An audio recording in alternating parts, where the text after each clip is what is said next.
consider going in a different direction.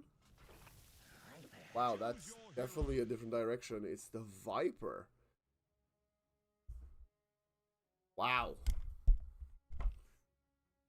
Yeah, Jack Boys is gonna have a tough lane. Viper currently going for the caustic bath. Also swap the facet. Sure, struggling, but the problem I sort of see about Donning kind of falls off a cliff after time.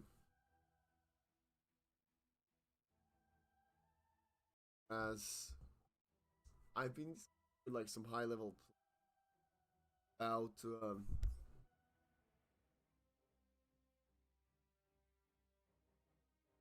how historically Razor also drops off a bit. Well, it does, but at the same time, not as much. I found quite interesting.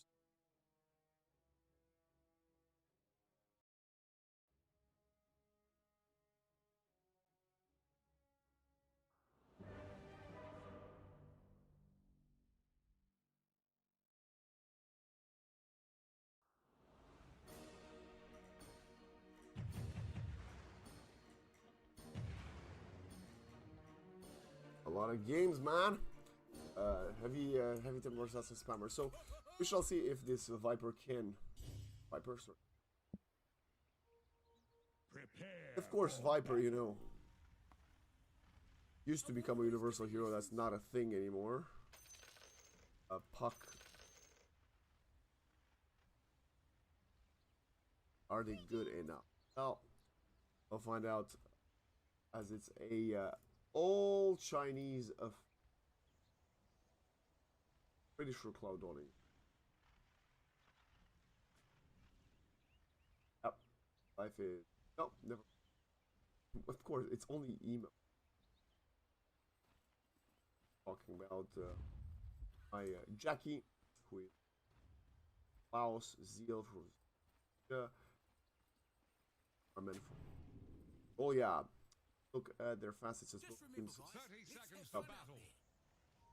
Crash landing for the tiny curveball, caustic bath, thunderhead, dying light, smoke breaking, tractor, sank, image with.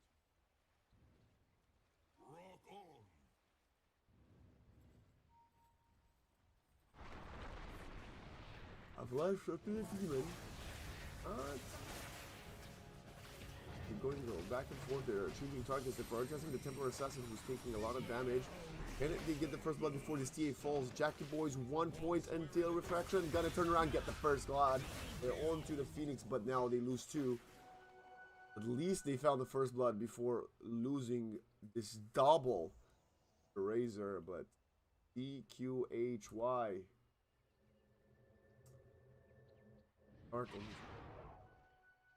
Double Fairy Fire.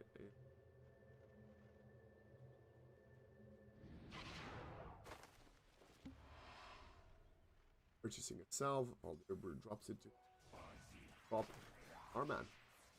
Starting with double sentry and place. Very good to have the Tiny who fast.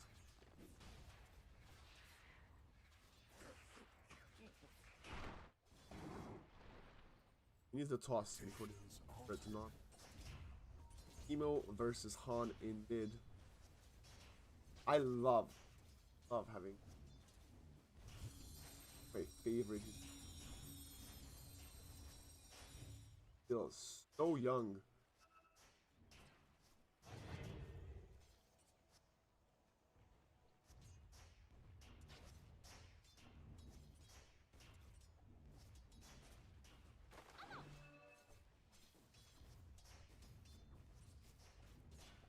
Triple early lead here for surprising ways.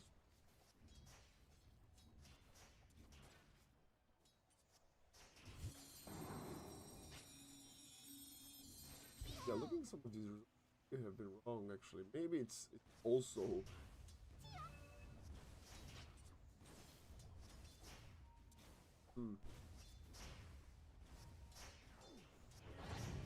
guided in my let's look at the bottom. Steel is more than happy to have the tower. Menace right click. Phoenix is get kill. Good fire there. Supports. Frog Stomp. Fire Spirits. Grass. Both pieces.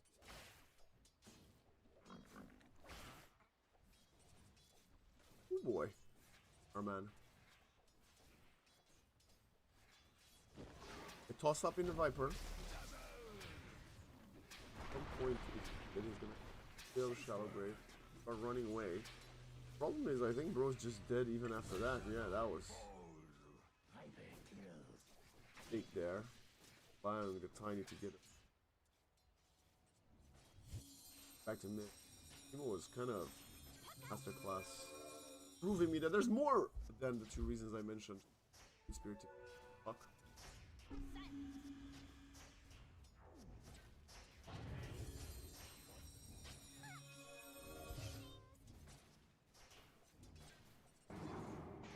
Perfect Other Remnant. We see Emo continuing to really make Han struggle here. Wow.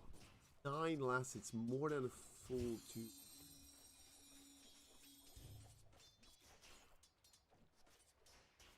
One of the most charismatic.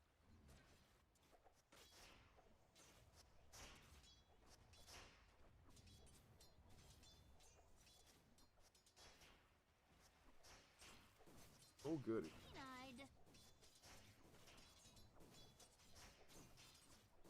Dire structures are fortified. Inside of a long career by being again even younger than Han as well.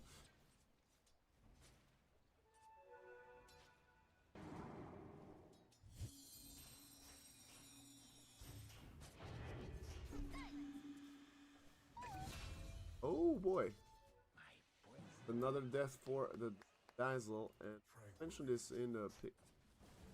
Know how good Dazzle actually is.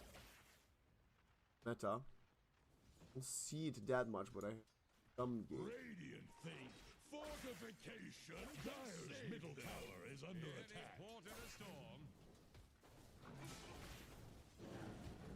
Lick. Licky licky lick. A catchy lick on.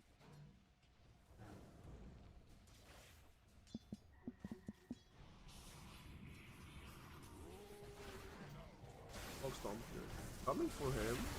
It's gonna be a 1-for-1 attempt, but ZQHY stands his ground, gets the kill. Phoenix dives away. The Tiny was on his way, didn't quite make it. Now, oh boy, Field gets clipped. Toss kill, no issue. It's a double for the Razor. 4-0. What a start! Yes, he might lower on last hits than the Largo, but net worth wise, he should be up there. Yeah, top 3 for him.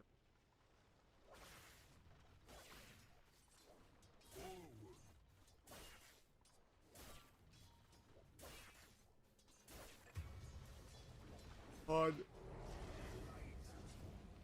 Go behind the tower. Valor comes into assist, but it's gonna be favorable trade.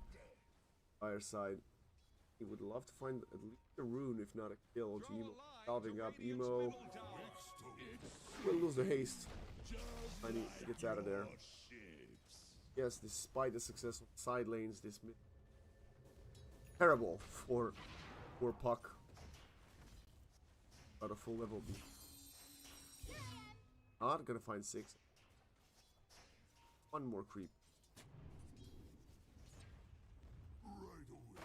Up top, Templar Assassin. Despite leading into Viper. And of course, some of those are neutral. Mind.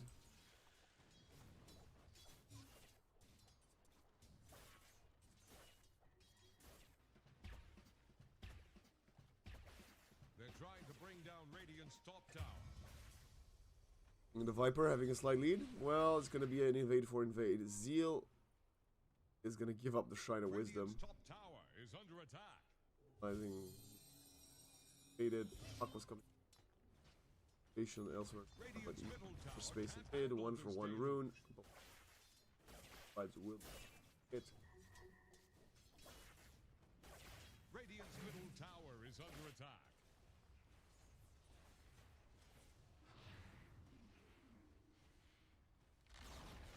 Radiant's top tower has fallen.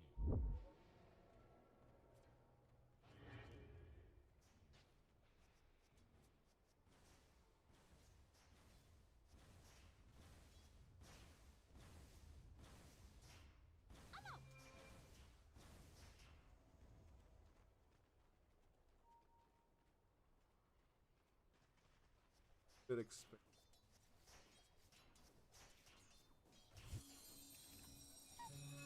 Back Joe can he catch him down?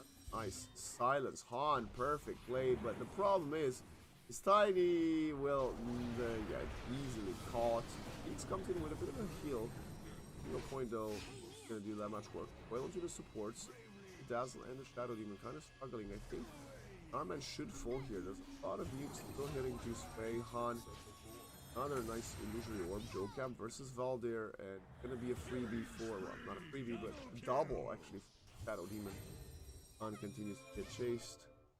Get out to 2-1 trade. Middle tower is drowning. Shadow Demon also 5-2-1. I'm sorry, what? SD's been involved in all the kills for his team. 5 of them.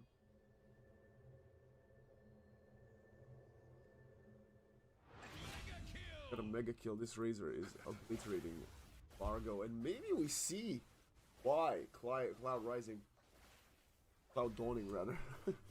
Wrong team. There's a different team called Cloud Rising. We see why Cloud Dawning left this Largo in the using him.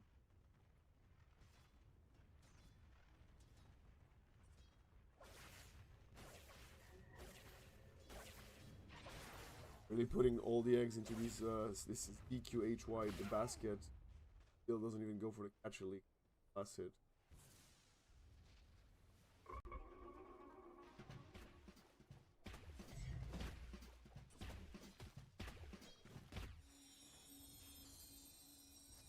Emo maintaining his one. Dire's bottom tower is under attack. Viper. Got one death behind the tower. Still looking a little. Fighting mid. Pockets controlled. No fancy escape here from Han.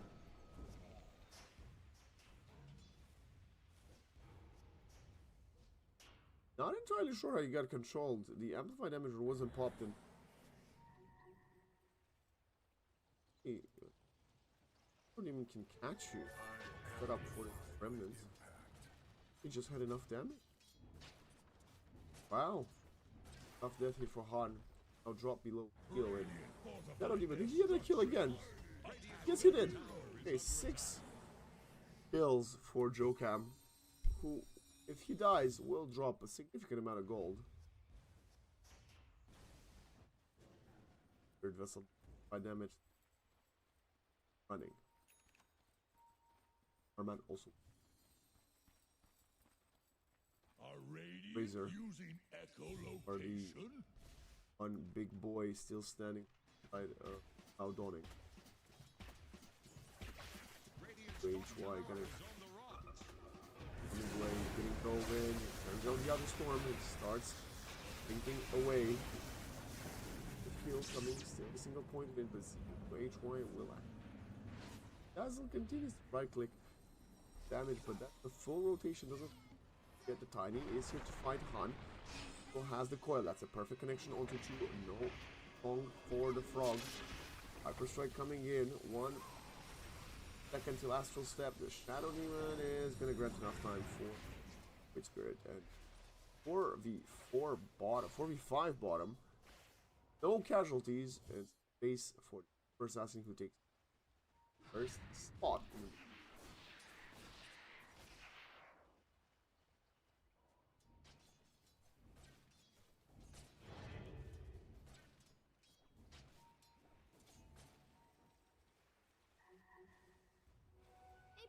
Radiant's middle tower is under attack.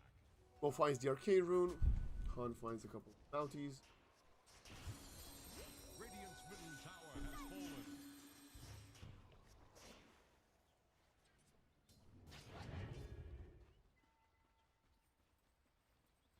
Gonna smoke again. Not smoking, just walking up top in GLYPH. This time he doesn't have a tower here. Server will spot a movement. Maybe, yeah, this time he's not got no chance. Got a healing Lotus, but can't even pop it due to Vessel on top of him. And Jokam gets the kill again. My guy. Jokam. Is bro can we even see fantasy points? We can't. God damn it, Jokam. Top tower is under attack. This is a fat Shadow Demon. He's got drums, one boots, fluffy hat, grenades, buying words, and another 1,000. Look at this man go. He's not even that far behind the puck. Oh, they lose a stack. Might have stuff.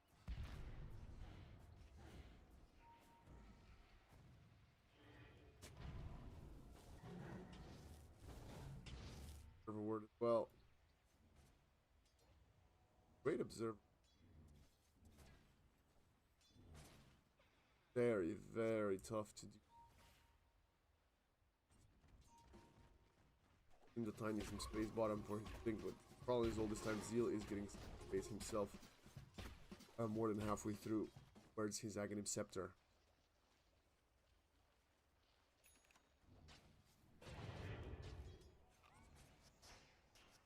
Radiant's bottom tower is under attack. Radiant are scanning for enemies.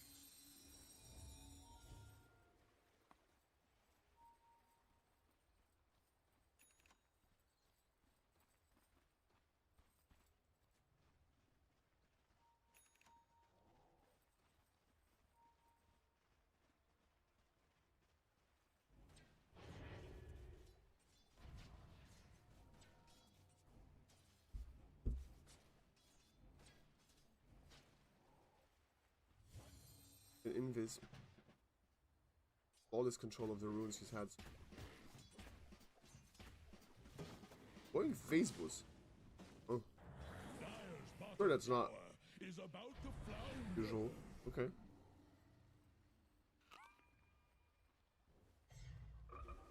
Dire's top tower is about Viper. to take the Reveal herself. Viper strike is there, but no way he escapes this. Start coming, but it's a slow rotation, and there's 5 Dire Heroes on top of this Viper. Han, love to find a kill. Frog Stomp. Wave. They still have the player disadvantage. Viper just died. He does want to buy back. I have the Storm. My god, the capturing this Razor tries to deal some damage, but gets obliterated. And now toss under the Supernova. Can they control this Void Spirit? The Sanctuary doing so much work. The barrier can't be burned through, and now he's diving forward. And the Remnant puck is controlled. So much sustain. We covered this during the drafting phase, and there we are, ladies and gentlemen. Sustain is too much. Too much. Can't do anything, even if they deal a lot of damage, and they have, look, like, only 600 damage less fire side. Offset it. Nothing else can help them. Kicks. Throw him again. Catch. Set up into car. Easy kill. Freebies are falling in their lap. Oh, look at him. Finds another rune. I don't think we had a single rune on the pulp. I genuinely don't think. It's terrible to out. That's just life.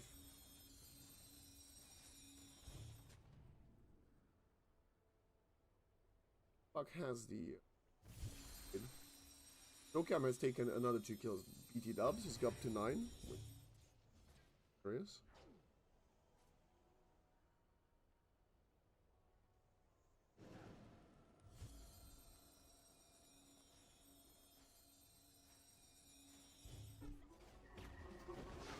He's starting desperately wanting to finish his blink. He's getting pursued, but he will get it. Getting chased down by Zeal. Oh, the TP from Jokam. You know Jokam wants to get his 10th kill. Tiny at least purchased it. Could be fine. I think it's getting Demonic Purge there. He's avalancing Jokam, who finds the kill with the Demonic Purge. 10, 2, and 3. This man is a beast. Actually a beast.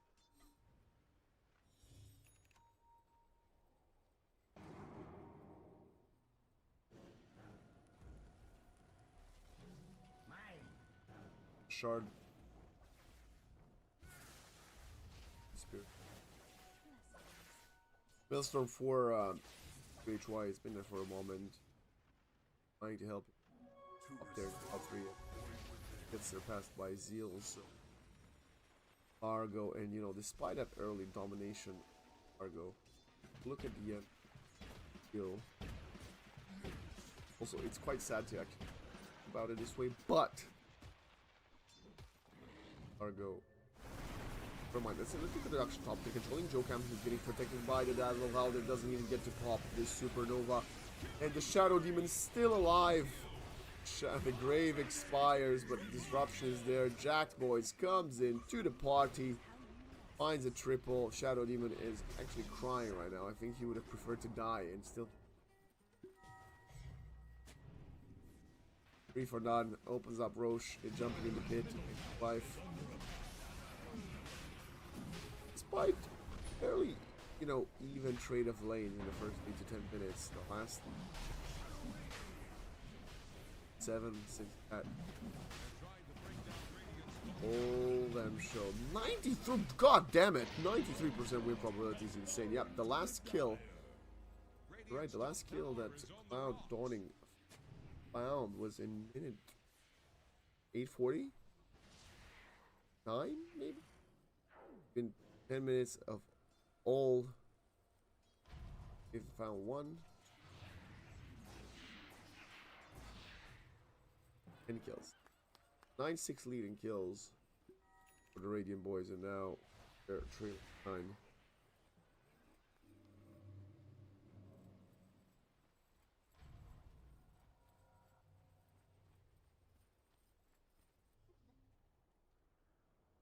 Puck might have a blink flying towards it. Double blink for them. Anyone for the puck. Freezer has his Yasha. Way off from the Manta style. Viper has a full Aghanim Scepter. It's pretty big here. I think just nice.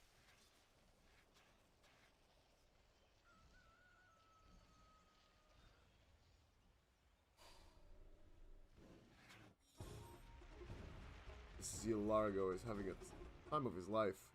Aya now wanting to build his own shard. Okay, Jokam, you've been like bribing Gaben or something.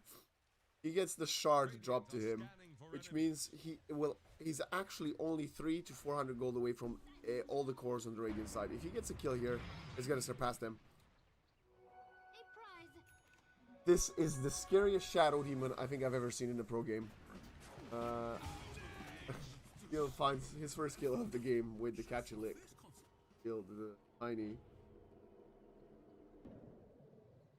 It's up top. What a setup for Jack Boys. This guy has a blink and Aegis. Tough kill to find, honestly.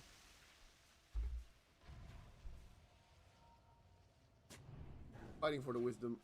Brian. Fostering in front of each other. Shadow Demon. So he's not going to come to disrupt anybody. Just going to have to sack. Sad sight to see, but playing from so far behind, you can't really contend. Oh boy, the Viper lost his courier, trying to pick up the Vanguard component. What's Tiny doing it? Walking down for.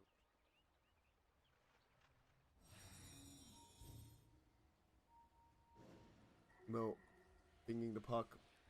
300 gold away from the scepter. Also onto the TA, she's very deep, and we have the Grave and the Force Staff, and look at the turnaround coming in. Void Spirit is on top of them. Back Boys will lose his first life. ZQHY is there, and it's thinking the Largo. Now that's a perfect coil to do in the backline. The Templar Assassin is back. ZQHY, though, will take a ton of damage, so 1 for 2. On gets out of there for now. Ooh, Demonic Purge and his Pock. Doesn't have the blink. He's gonna die. They're going even further as the blink doesn't take him far enough. Radiant's top tower is under attack. 2 for 2 overall, but of course one of those two was the Aegis. A significant amount of gold on the back of this They're trying to bring down Radiant's top tower. 5 for 2. Radiant's Objective going to the first line. middle tower can't handle this game. Really tight.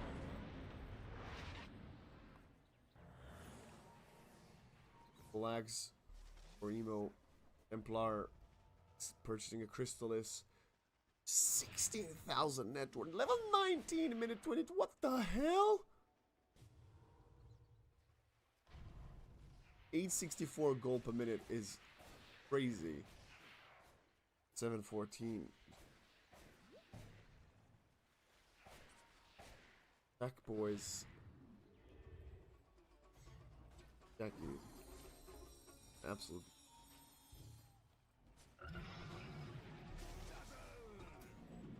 Boots of bearing for this Shadow Demon. Nothing I can see. Find a Razor. This guy's dead. Good catch. Easy setup. Destroyed. Radiant's bottom tower Doesn't faces a have the stiff map. win. Wow. 1300. Dire's middle tower is under pressure. Radiant's bottom tower has rung its last bell. Dire's top tower is On under looking attack. for his level 15. I need to look for level 12. Dire's While they're top not even level tower 7. needs some prayer. And getting no extra supernova Tower has fallen. would be right, although level 12 I think. Viper doing the best, but that doesn't mean good. Being better than the rest of the team. Under attack. Start working on the Black King bar. The bright side, you know, you managed to expand the Aegis rather early. Potentially, even at least 2 to 5 more minutes into. Problem is that the next time Cloud actually has a light power spike in 10-15 minutes, and they keep getting controlled and dying. Like you can see GLYPH again, he's farming by himself, the team is smoking elsewhere, and the Razor just dies. Yes, Avalanche Toss comes in, but the Void Spirit will dodge that. Dazzle is getting focused. Look at how tanky this Largo is, and the Grave is there. Supernova will expire. Zil tries to run away, but finally dies. Yes, he does. Okay, go Cam. They have the blink to get there faster now. They turn around with the Purge. Emo comes in, finds the support. They turn onto the Viper. That's the biggest hitter. Templar Assassin here. Jackie blinks forward. Piking even deeper. Can the puck get out? And for now, woo boy. First connection onto the trap deny, but Emo doesn't care. Goes in, silences both. Gets the 4th kill of the skirmish. Double for himself. Grave. Bit of heal, I believe.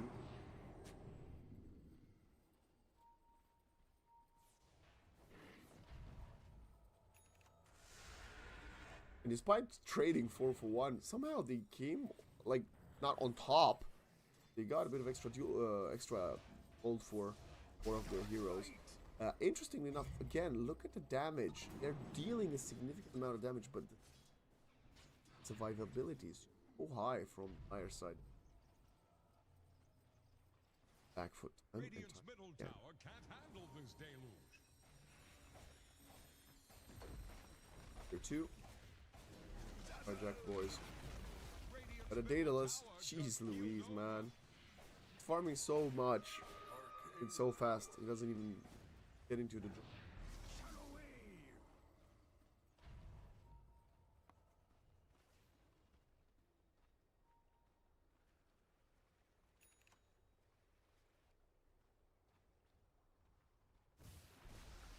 Emo got his own Kaya, another arcane rune. Can we check stats at the end of the game? How many runes did this puck get? Because I genuinely think it's 0. Like, bounties not included. Nor, like, power runes, not water runes. No. Bounties, oh boy. Another great place. Server, almost a Narman, they find a Viper, you kill onto him. Tiny's gonna try to keep ice. 99% probability for their side. Their fortify is gonna actually kill the wave. I do say that. Nope, they fortify. Tiny's avalanche doesn't connect, but he's still gonna find a deep wave. They have the damage to break through the tower. No questions asked. The melee is under siege. The melee fuck silences a little bit.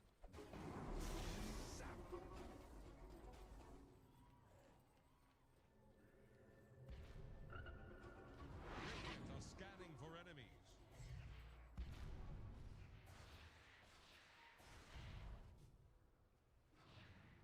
Over here, boss joke. Not a haste rune.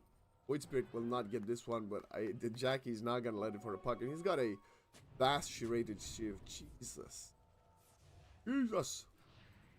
Tough game, man.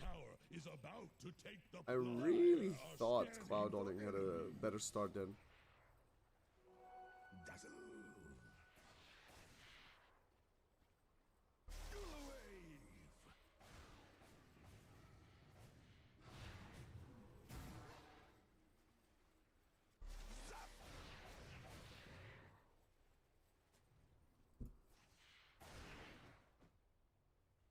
Smoke from Cloud Dawning. Thing behind the Razor. Finally managed to get Smatai. Oh, by the way, the Shadow Demon has finally done it. 12, 2, and 11, including 23 out of 25 kills. It's so hard to not give him the MVP, despite Jackie's best efforts to take it away from him. I gotta say, Narman has also been incredible on his dazzle. That's Age's banner. I think we're about to end the game, boys.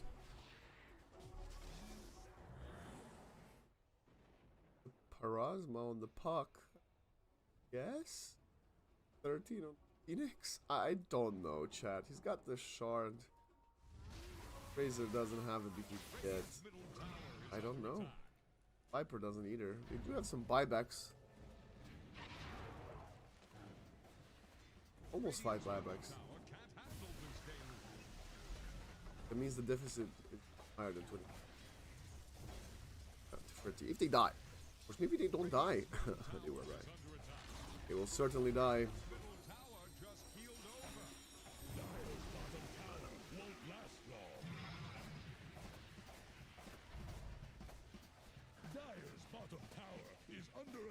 Smoke wrap around from the puck. Razor is just pushing bottom. Fine's level 18. Full set and mid cleared. I guess the upside is there's no second banner for the third lane of racks. Tragic minute 30 timing for Cloud Dawning, the full Chinese score. Okay, that's a blink.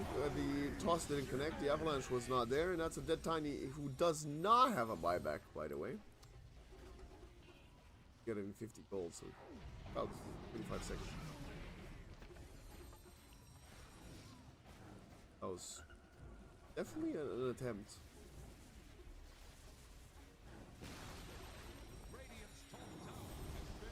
Each creep protected. Jack Boyce, which is the high ground. Cracks. It's gonna let him mega. Okay, they 45. They're jumping in with a puck in the back line. The Viper is getting dulled behind the tier 4, so 45 is there. That's a nice bait by the Illusion Rune, which is the first power rune I think Han has all game long. Now they're slightly falling back. Okay, they see the puck. Jackie is playing in front of everybody. The silence will not connect, but there's no escape. Whoa! What the hell? GG. The puck melted faster than an ice cream in the summer sun. What just happened? How was that possible? How can I see it? What? Wow, wow, wow. What a statement from GLYPH, man, who are continuing to steamroll. But, the draft was executed, right? And they executed, assume they would have. I think Claude Dawning, let's speak about the upside.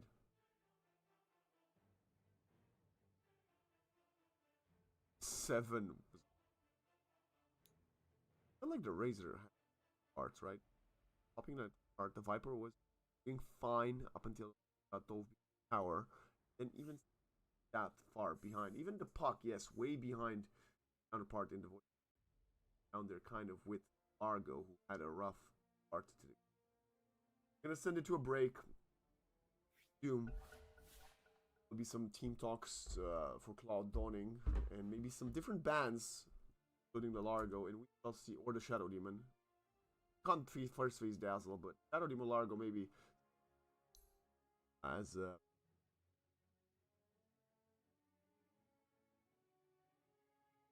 absolute.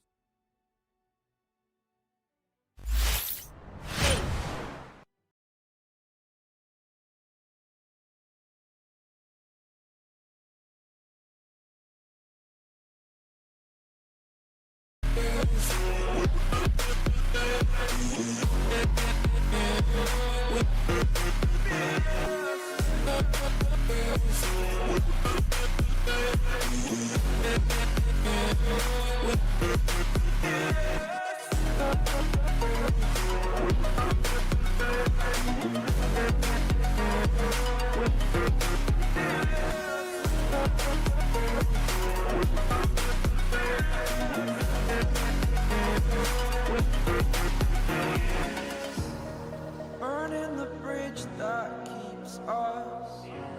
I'm here and I'm feeling fearless. Exaggerated, that's what you assume. The story's over now, I must conclude.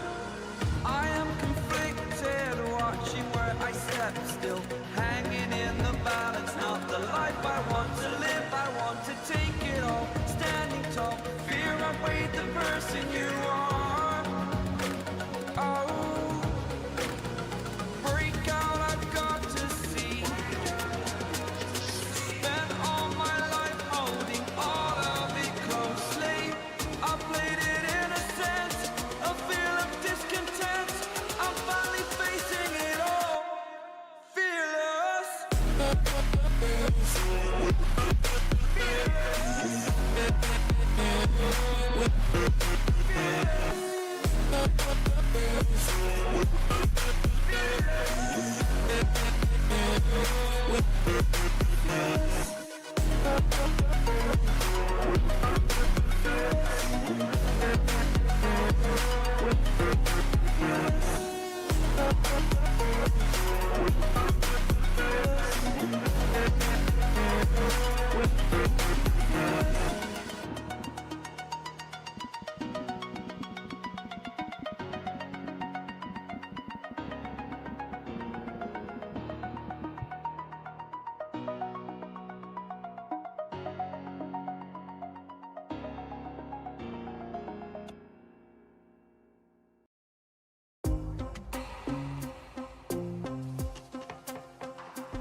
Swordsman Shadow Demon.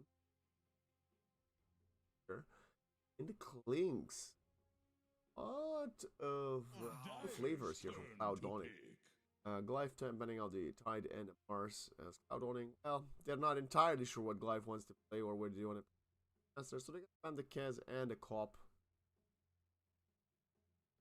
It's very good to dealing with a lot of melee offlaners left for them. Probably the Centaur, I guess. You could go Underlord, but 5 seconds Underlord's quite good, right? Got a lot of potential. Quite good. A non-hero right now, but would be a fun potential.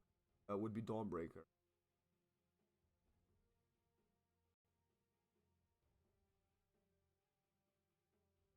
We shall see how that works.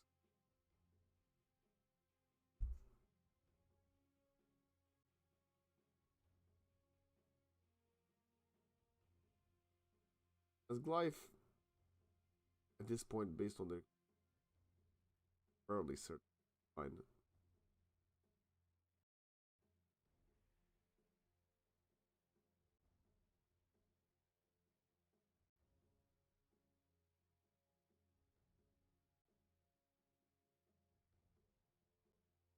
I think they're probably gonna play these Beastmaster mid. Right mid. Radiant's turn to pick. Yep. They pick the up.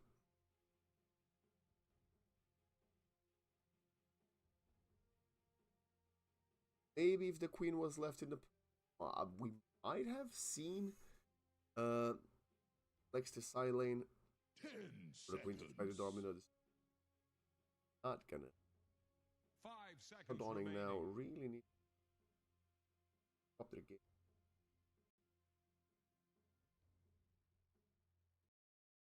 Razor is still available. Honestly, the Razor looked the best last game versus the Largo. Obviously, that means you would have to move the Clinks elsewhere. So no, this time would be a offlane. Offlane into Ursa Warlock, maybe? Or Ursa Shadow Shaman is.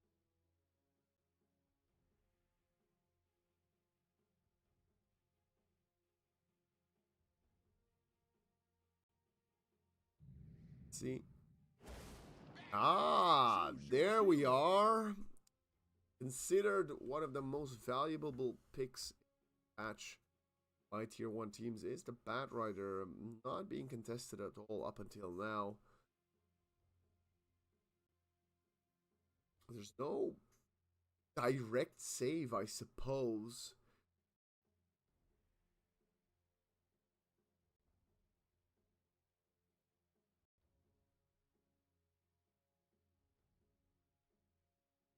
I actually think the Ursa is not gonna have the freest of time during the lanes versus that. The sticky napalm could get quite annoying. Quite intrigued by this adamant prioritization. Outdone. And something like the Shadow Shaman itself. What do I know?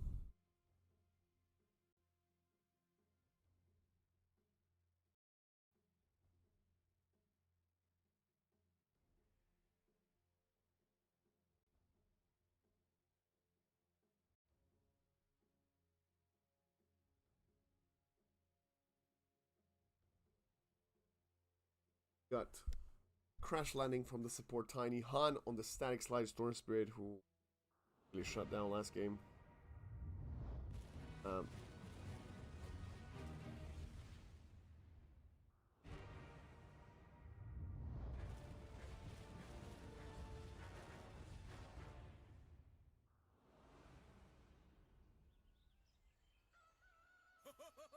Links on this trial by Pyre non-existent asset. Still, I'm saying this, we need to get the facets back in. Come on. Come on, guys. Come on, Volvo. Please. Bane, the Sleepwalker. walk rather. Arsonist for the Bat Rider off lane. For the Dire side, we got the Bear down on the Ursa. Beast mode for the Emo Beastmaster mid.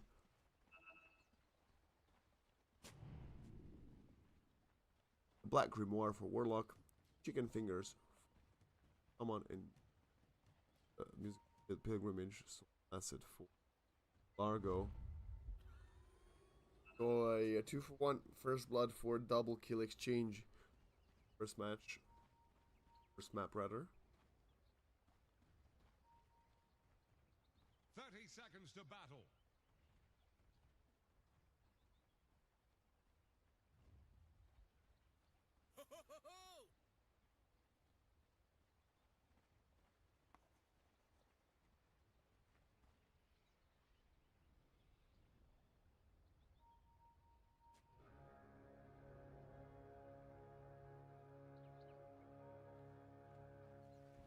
Mill.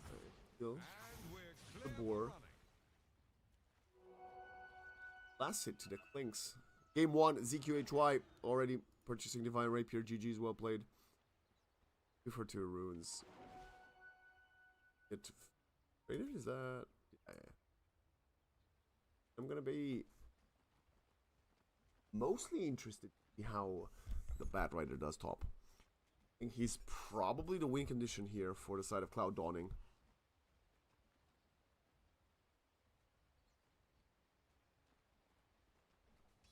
Nice thanks.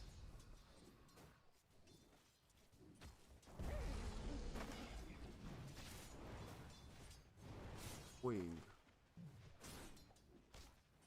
That boy's already taking some damage. Does have the stick, so does the Warlock, so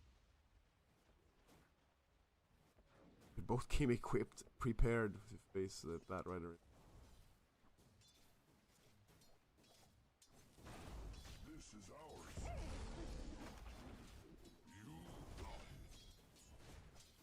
Jack boys. Jack's on him, 6 already. Only a tree toss and a tree grab needed. Jack boy is getting zoned out of the wave. Couple of denies there.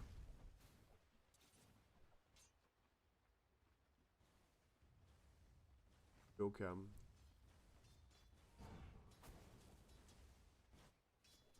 In mid. Or have a good start, and then we'll probably struggle with a lot of boars. And I see this. Good fight trying to deny each other, but finds the kill. Oh, last hit, never mind. Second.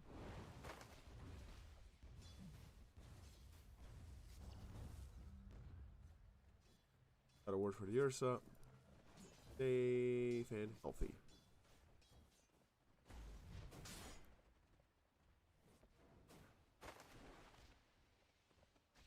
Dire's middle tower is drowning.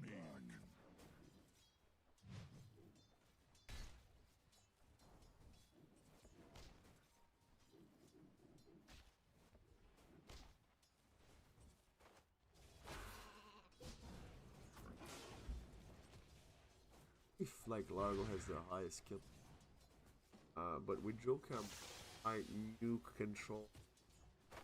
Always a risk. This Bane Kirk doesn't die. Night in. Spelled by Zeal.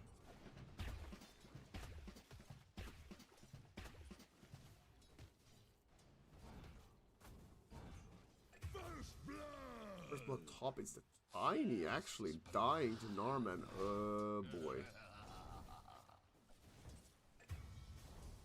Speaking of dying, it's while they're falling to Zeal. Okay, well, that's gonna be both bottom and top going side of Glyph.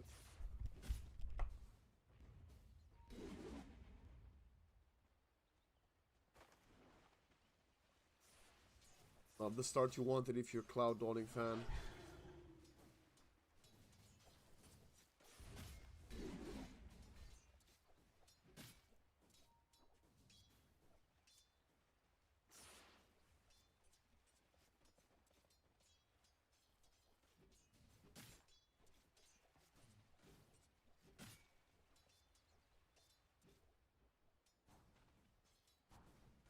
Good try.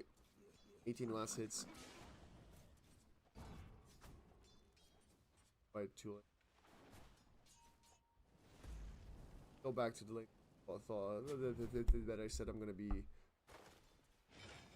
surprised to see Arman not falling yet. Despite the early boots from this Warlock boots. Wait. Faster than of the ring.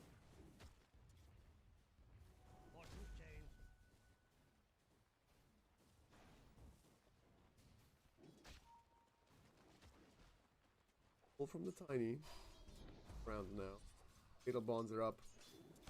If you want any part of the action when you're bonded, okay, Valder gets a nice kill, Gokam, on himself.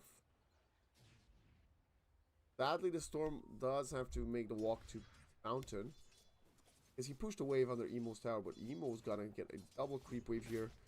Catch up in both last hits, denies, gold, XP, everything. Oh, never mind, he misses the last hit. Come on, Emo. Denying well, can he get the last hits? Oh yeah, there we are. Wild Axes come through, and the gold surge is there. 5.5. 12 denies for him. What? I didn't even mean to click that, but 66 win probability is insane. Pop pings. Grenade to slow down the bat. The slightly optimistic rotation there from the Shadow Shaman.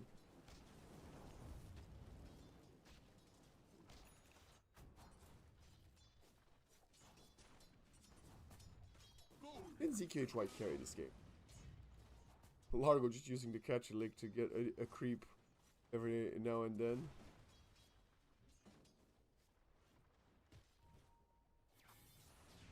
A rotation mid for the minute 6 power run.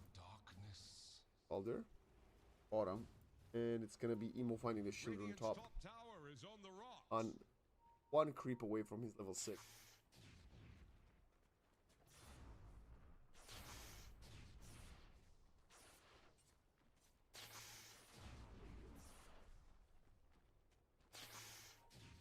Shadow Shaman is mid. They would love to find a storm. Roar, shackles. Oh boy. On. It's nighttime, but oh yes, that's what's gonna help him escape. Radiant fortified their structures. Attack the heroes. Fortify. Tanks it. Gotta work to heal the catapult. Really wanna force. Money is coming, but only not sufficient. More than half each. Turns around with a roar. Nice avalanche there. Boss is still available if needed. Wild Axes wildly swinging. The catapult continues to do damage, but I think they're gonna have to find Abandon Valder. Nice sleepwalk. They can get collected by the boar. Fraction we got to cover that you can save yourself or the nightmare. Pain. Shaman was TPing out. They had to cancel. What was going on? Warlock actually consumed the Black Grimoire to get level 5. Wow, that's a bit early.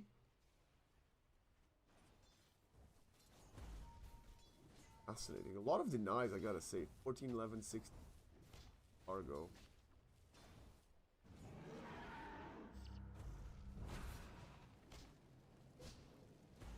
Oh.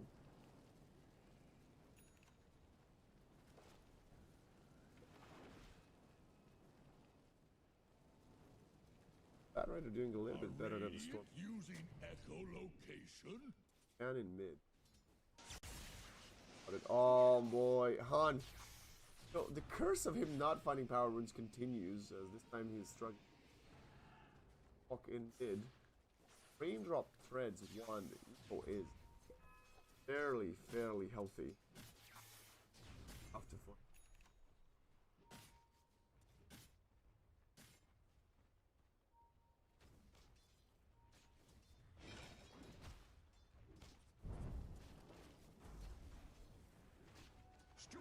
Black Boys has power treads on Gersa. Keeps us get cut by the Batrider who's farming. walk towards the other side. Turns out, this isn't roar. I don't even know if a roar was needed there. This battery was dead no matter what. With the shadow word on top of it. He's gonna try to be juking. Toss there, never. You know what? What am I waffling about? Even with a roar, they couldn't get it. And that's, ladies and gentlemen, why I'm not 15, 16, 17K. I don't know what I'm talking about compared to very, very smart players. Shackles there. That's a nice avalanche. Jokam is definitely pushing the limits of his hero. He's gonna get punished. Alder finds the kill. Han versus Emo manning up. Know that he does not have the roar, but the nightmare control. Emo will die. Rock comes in a little bit too late as Narman was waiting for the creeps to die. ZQHY actually rotating mid to help the boys find that kill. It is a 2 for none. Cloud dawning. Great. Minute 10 fight for the first time in a while. Look at the lasso coming in. Zeal doesn't manage to get pulled to the high ground. Nightmare in the river. Hastrun. Apply Han. Turns around with the electric voltage. Ursa comes back to the party, but the Shadow of the Shaman will die. Clinks finds another for his trouble. Zeal down to half HP. Engage as so does the Storm. He feels his HP and mana pull. Dire's top tower is under attack.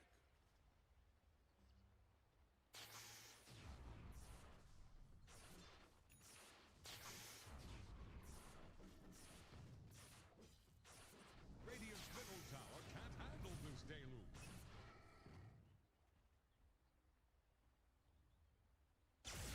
Oh, sure.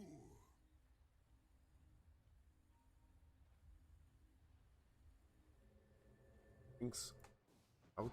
Doesn't go ahead of the Ursa. That rotation granted him to very good. Jackie could find in earlier, but Battle Fury. For luck. Pull him, Jackie. After the invasion. By the way, think over 8 seconds. They're just complications from Battle Shaman. There. Okay, the toss is gonna actually really put Jokem out of position. Fine here, City. What do you want to get for luck? Whiskey post. Where's the Bat Rider? 8 galvanized stacks for the Storm Spirit. Starting to understand why a lot of teams really prioritize this. Dire's top tower is gone. Full. Pressure else map from Cloud Dawning. Who, despite Dota Plus being on a bit of a 70% win streak, win favor for their opponents, now they brought it back to even. A roar somewhere. The tiniest HP dying. He's very beefy. Nothing Han can do to help Emo. Continues to chase. Spots the stacks as well. Now the bat is here and has the lasso. The double kill top was not needed for the lasso, overlapping the Vortex and lasso. But it doesn't matter, they find a 1-for-1 support for mid, and Emo purchased the second component of his, still died there. Not the best for him.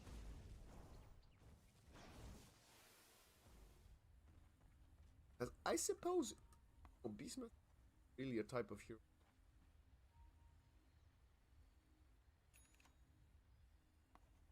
Still has the lead on is doing a lot.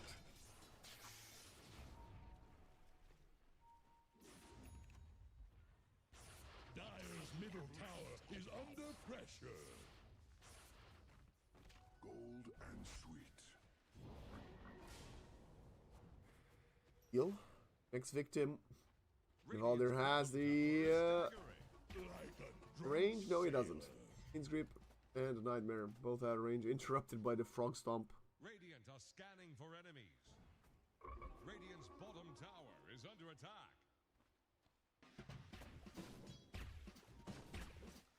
Radiant's bottom tower faces a stiff wind.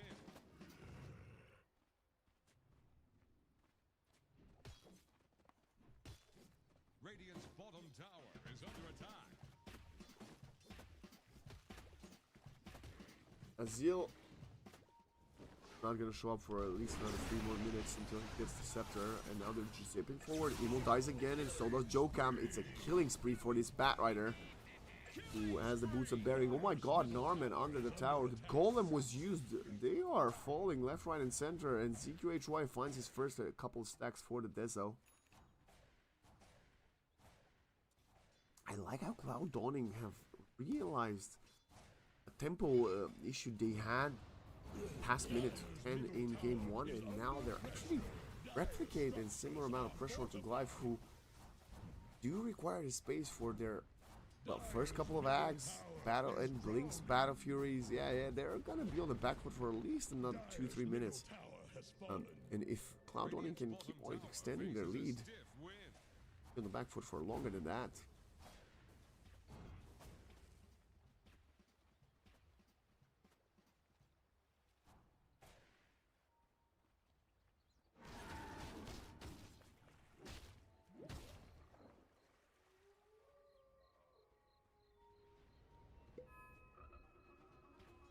Better fight this.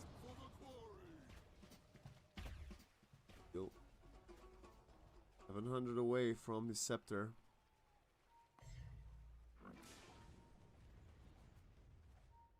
Bane really wants to grip. Klink's also could rotate for the skill, but has a big creep wave. Wants to farm first. Bane's a bit unhappy with this one, I have to say. If I'm Valdir, I really don't want to keep my ultimate off cooldown for so long.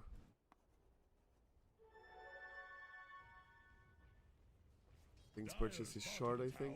Is about to flounder. Yep, he has. Win lays for the Bane. Now they're trying to infiltrate the triangle, but nobody's there. DKHY eating the boars to allow for a Han to find a double power rune, amplify and invis. Gonna go behind the tower. Okay, no, they're dewording here in the secret shop. Tiny's come making his way up as well. Largo's gonna finish the Ags. Yeah, didn't manage to kill him in time. Invisibility. Or did you? Oh, 180 gold. Okay, if Zeal shows face, he's dead. No way he escapes this one. Wrap around from the Bane. Not fast enough. He needs to walk away from his base actually to get out of there. Nightmare. Yeah, that's a cooked frog. But he had enough money to get the Blade of Alacrity. That's why he threw the Frog Stomp onto the creep wave. Didn't even use the Nightmare. I actually think he's happy with that. Chances of him dying there were pretty high, but at least he bought the Ags. Oh, Jokam sidesteps the Flame Break and now turns it out with the Shackle. Jack is considering to come in. Valdir, too slow. Spotted by the Observer. The blink out is going to allow the Ursa to survive, but still 2 for none. All victories on either side of the map. Dire's bottom tower is under attack. Radiant's middle tower can't So they got handle this daily. 4 out of 5 components I think they need to before they want to fight. Maybe 4 out of 6 because you might want the Kaya there. But you can fight without the Kaya. I think you can't really fight without the Blink on Emo. So I'll see if he catches someone out of position, like this Bat Rider, who is definitely out of position, getting roared. Flameblade comes in, Roar running out. Do they have the Golem to follow? No, the Golem's in cooldown. Valdir shows up. Ursa will be heading for him. Okay, well, you don't need the Blink if people are out of position. The Bane sort of sacrificed himself for his offlaner, which is certainly worth it. Serpent Words open, Roshan. You got no Bane for 18 seconds. I don't think they are real. Got instant there. Tiny. No blink. Gonna get hexed. Walks in the pit. He's just a vision bait, but Storm zips in past the backlines. Tiny with a buyback. Seal coming front to heal. Look at this Roche taking a ton of damage from the Serpents. The Bat Rider's in the pit. So is Jackie, and they get the Lacid and the Aegis, but they do die. Look at the Fatal Boss doing so much work. This region root for the Storm Spirit is not gonna keep him alive through all the magic damage. Overall, 2 for 1 though, but they lost the. I think it's an even trade. No, the Tiny died as well, so it's not an even trade. But Ursa with no Aegis. Look at him. Instant smoke.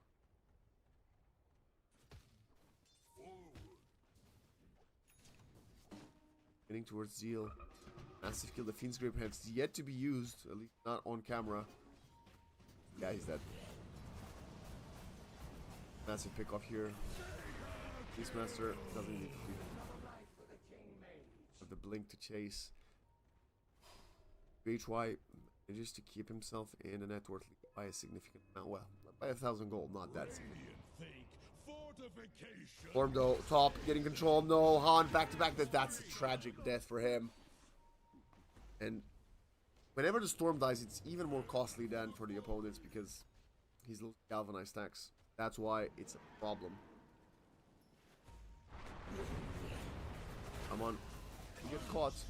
Can Narman die here? He drops the golem for this. Narman, that's a bit of a weird one. Giving away more gold on top of those couple of lives. CQHY, happy to claim that one. And this clinks. It's gonna be a big problem. So it's not from the Torby's gonna go their way. He's gonna get it. I think Valdir would love to get his. Much more valuable than the Tiny, but nope, it's gonna be the Tiny. No, this grab doesn't expire now. Come on, bro. Yes. Killed by a throne tree. Not bad. Timo has his blink and an arcane rune, but they are the ones getting smoked on. One needs to bring some mana. Okay, got the load. We have a blink on the bat. Nope. Hype. The bearing there. Infiltrating the jungle. They know it's there. They need to go for the Shrine of Wisdom. Is Zeal gonna walk into a trap and get caught at the Wisdom Shrine? That's the big question mark. He is under the tier 2. No, he's not gonna caught. Means, luckily for him, they're alive. And luckily for Outdawning CHY, it's another objective side. Warlock, top, want to steal them. Level 16 for the Clings, 15 for the bat. Ursa just no. Yeah, of course. Top, Elder. Reverse. He's gonna try to go for it. No, not even. Han has the full Sanjin Yasha now. Smoke. Yundirsa is. I think on Shaman it's about 50. They're waiting for that one. They're also waiting for Zeal to come to the party. He's TPing for 1 meter from his tier 2 to his tier 2. That's a bit of a weird one. But they find a freebie on the Tiny who will have a dieback. Han does find a shield rune. Yeah, that was a fun TP to see from Zeal. Actually, I think he's a... I think even without the movement speed song, he would have like made that, what was it, like 220 radius distance faster than the TP. Hey ho. Maybe he forgot his tier 1 died about 12 minutes ago. I'm not mistaken. Don't even judge Zeal for that. I do judge him.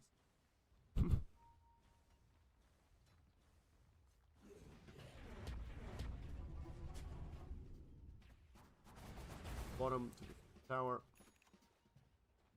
My man is gonna have Daedalus in 400 gold? That's crazy. Okay.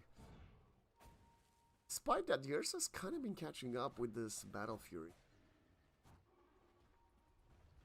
2,000 gold. From the eggs.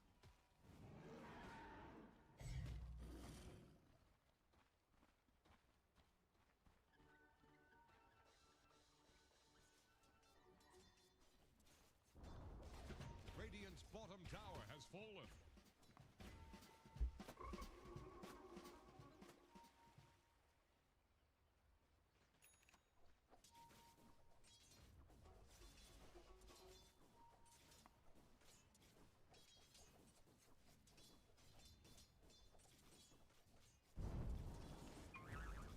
That rider going.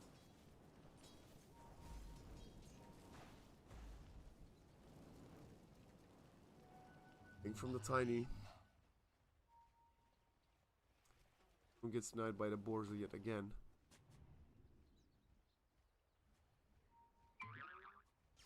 Dire are scanning for enemies. See the Froggy.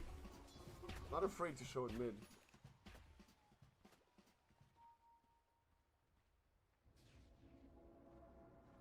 Seems like the battery doesn't have a part of this. The problem is that that's gonna offer emo to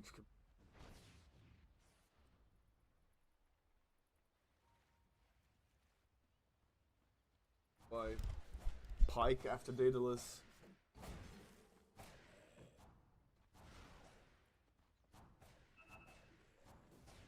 Dire's middle tower is drowning.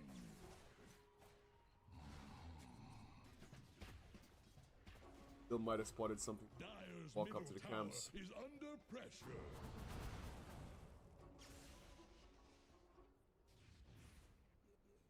Then Armin.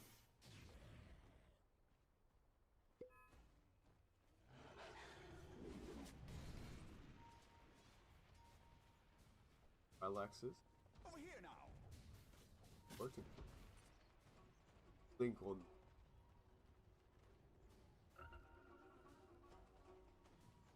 I think finding a kill onto Largo. Priority. Radiant's top tower is under attack. Up. Radiant structures are fortified. First, some on the map dropping this. They're trying to bring down Radiant's top tower.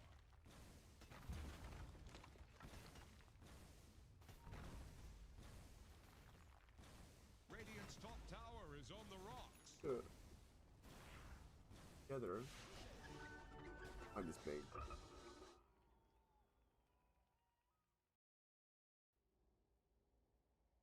Top of him. House fixed right away.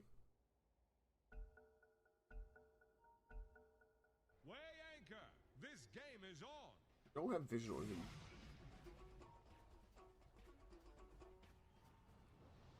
He clinks. Kelly's, he gets dusted. No, that's the biggest kill you could find. And Jackie finds him.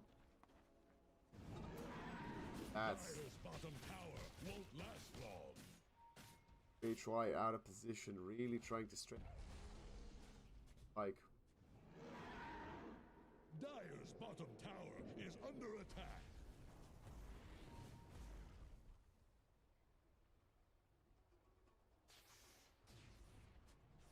Yours. Come on, run Han. Wait. Forward. Is under attack. By a big thing. Fucking. Wait, and Bad Rider's still in control. There's no way he gets out of there. No, 4-staff for him. He gets taken out by Emo with a Roar BKB from 2-4s. Continues to walk up high ground, and now nice blink from Jokam. Catches the Bane. Hexen Shackles. Get 3 for none. Mortifying the creeps as Tiny was trying to cut the wave. Oh boy. They're falling like domino pieces. Not good. Also the 9-second BKB reveals in the blink. Walk up to tier 2 tower who has no 45, remember.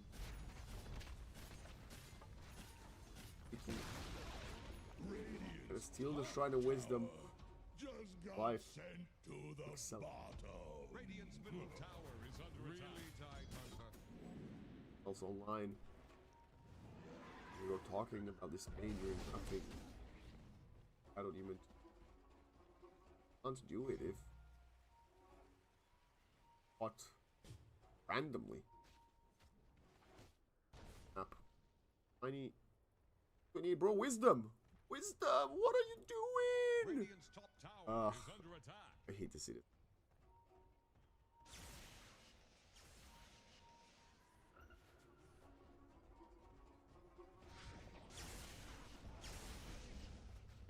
keeping in. They're fighting. Can we seal Trevor? Thank you, Jackie.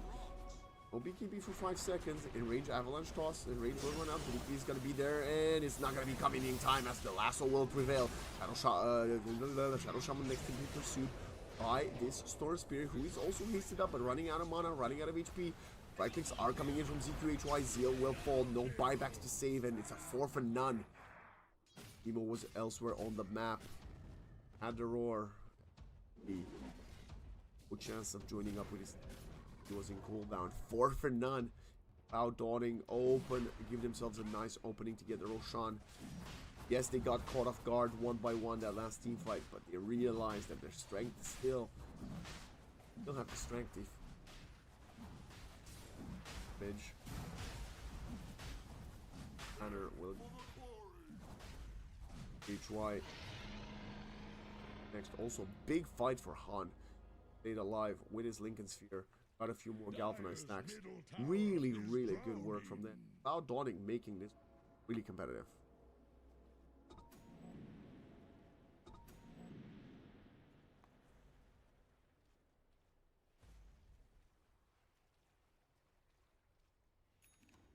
Dire's middle tower is under attack.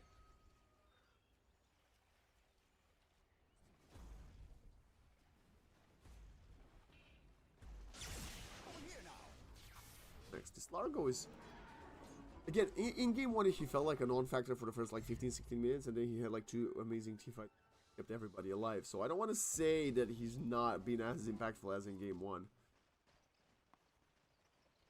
Is this a Shivas or an AC we're going? Oh, gem he has on top of the plate mail. Okay.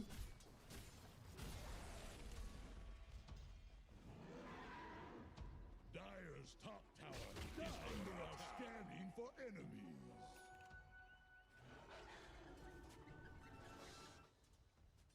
Tiny has a Dire's Yules. top tower is about to take the plunge. That's going for the BKB. Probability favoring Cloud Dawning by a significant margin. Dire's top tower is about They'll to get take fortified. the plunge.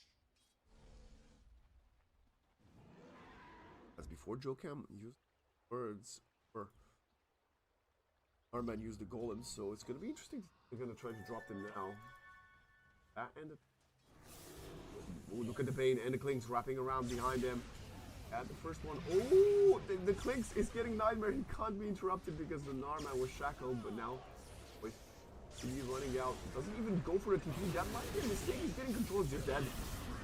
A bit of a mistake there from Jackie, and now Zeal tried to keep him alive, only gonna grant the double for the bat.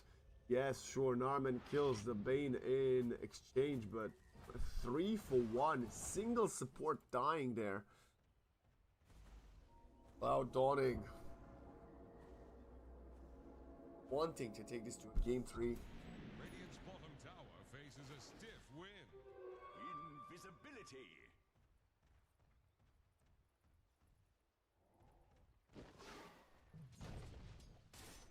Fortune's changed.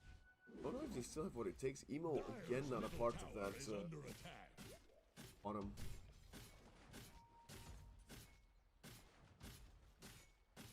Dire's middle tower is under pressure. He's here by himself. Jokam could blink catch. Ooh, Han gets away just the right time. Veil of Discord Dire's into shit. middle tower Fun. is drowning.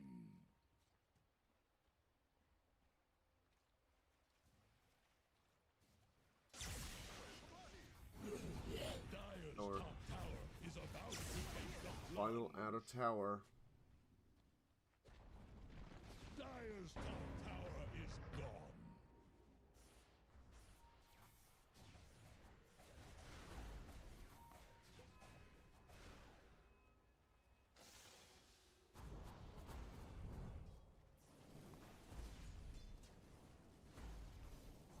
Dire's top tower is under attack. Scanning for enemies. Barrage of damage coming.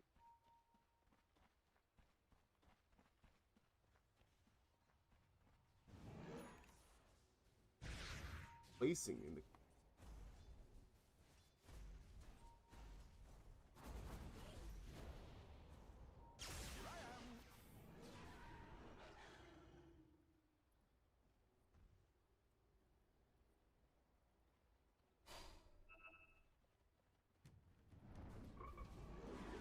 banner getting placed. The aggro of the board can't come through, but the Fortify will. And the creeps quick. Dyer's bottom tower is about to flounder. Continue the siege. Actually, to break Lincoln. Who's on the Aegis? GLYPH are hoping to get a team fight as soon as this expires. Someone walks forward with the Ghost Scepter. Only to the Hex. Jackie going in the front line. Finding the Tiny, but Tiny will lose himself away. Jackie is dying! Oh, so much damage! In range, BKB, they're not gonna keep him alive, dead for 75 seconds. Now, it's a buyback from the Tiny. Han going deep, needs to zip out. He's running out of resources there. That's a bit of a mistake from Han. As we have the Clinks running out of Aegis, now has to get tossed back to safety by the Tiny, who is sacrificing himself to keep the team alive. Emo doing a lot of work with the assistance of Zeal. You managed to get a 3-for-2. Clinks barely TPing back to base with 100 HP. A couple of buybacks left, right, and center, but the racks stand, and I think GLYPH gonna be more than happy with that one. 4-for-3 effective trade. Almost got the Clinks there, who I gotta ask. Gonna consider a BKB next. It doesn't seem like he is. Yeah, I think the Store Spirit thought he was stronger than what he actually was, I gotta say. A bit of an odd one there.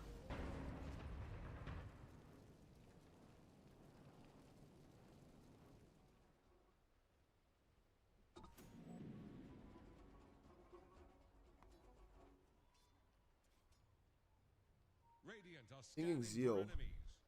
thinks is beelining for him, and so is the Bat.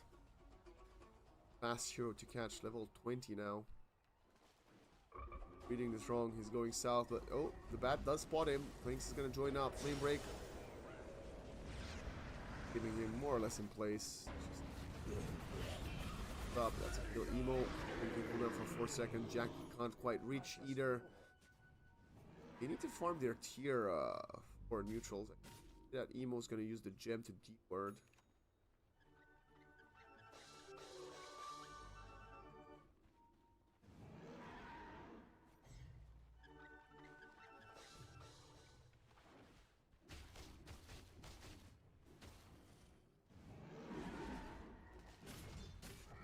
That teamfight has stolen a little bit of the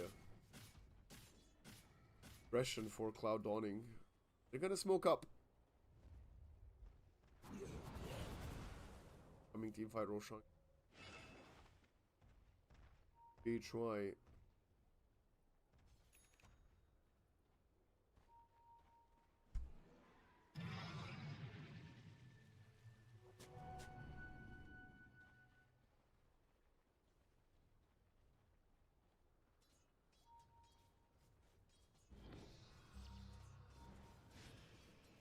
At their bottom on the Warlock. A long range zip from Han. Hungry for this kill. The Lotus buys some time. Trying to push the wave. Shadow Shaman is gonna stare at his friend on the distance from the cliff as he falls.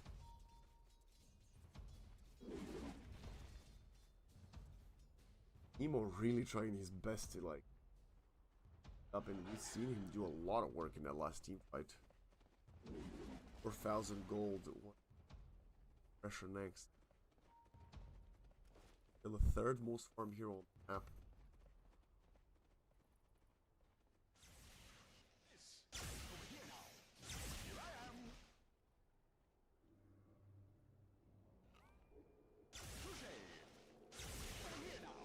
Instantly eating the Peter Healing Lotus, their top.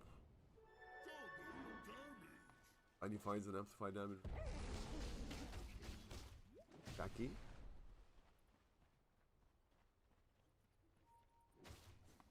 Out 600. Already. Play. Nightmare save.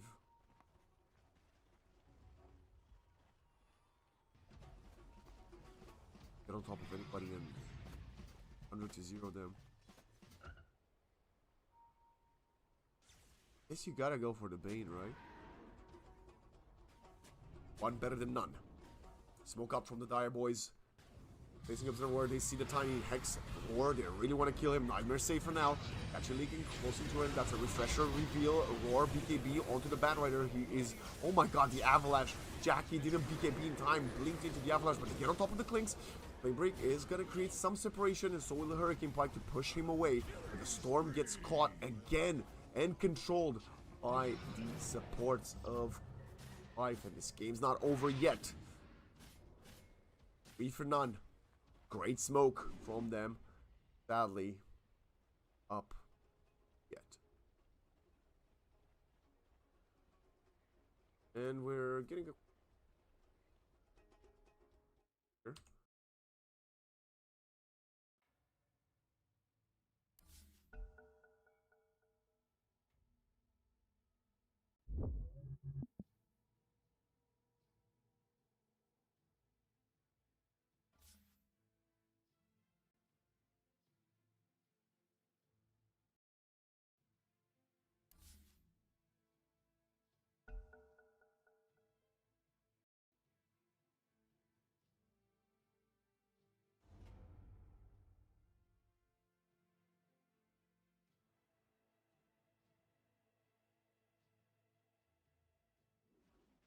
There we are.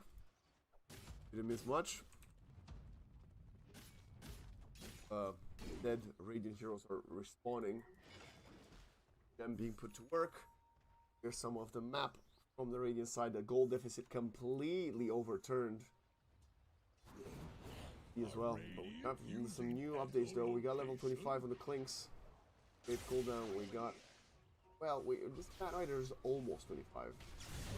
He's getting jumped on. Jackie controls him. Nightmare is going to save him, but protecting for longer, but he is still getting stunned. The Roar comes in, tackles, and that's going to be a perfect toss to save the Batrider, but he's not going to get out of there fully. They're turning their sights into Tiny. They're getting 2 kills. They have to buy back from the Bat. HY still no BKB. Save their drop gem, and oh my god, Life understanding falls now in their court, and they are definitely smashing it back.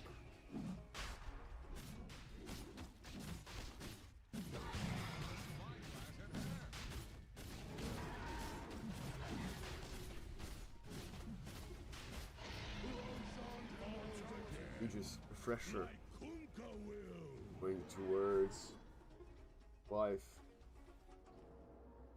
As he satanic into a nullifier, bro. We need a BKB, man. This Shadow Shaman has been so influential in the last few team fights. Like a drunk sailor. The only player with a BKB here is the Batrider. Like, why does the Storm have a BKB? What the hell is this? Don't do this in your pubs, ladies and gentlemen. Please, please don't do it.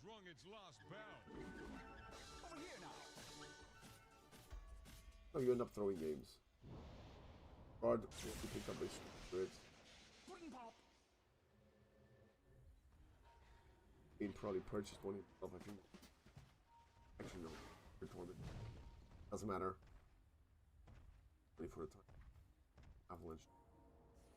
Anus. Big, if he ever gets it. The other side of the map. It's again the Norman Joe Camp show. Despite having a very difficult start and mid game input they've managed to have in the last few teams.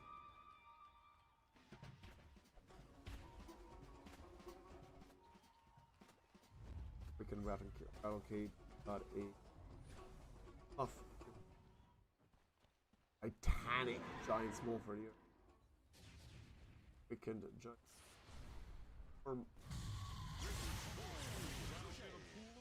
yeah.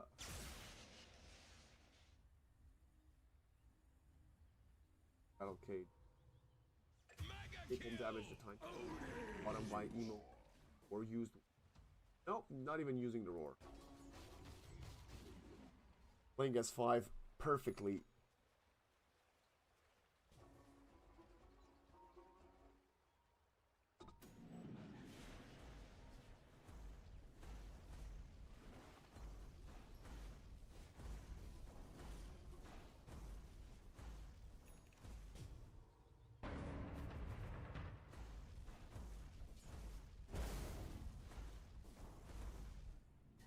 Start sieging high ground. They have the Aegis, they have the banner, they got a refresher. They got a gold lead. In probability as well on their side. 45 will get used. But with the banner and the serpents there, it doesn't really matter. Tiny might have to buy back, or they should actually first. I think it's probably best to just abandon it first. Actually. Yeah, abandon first interact, wait for Tiny to be back. There's no banner for the second set. Gonna zip in though. A little bit of trouble created. Nullifier being back off. The heal of the nullifier. Buyback status. That Rider will not have his coming team.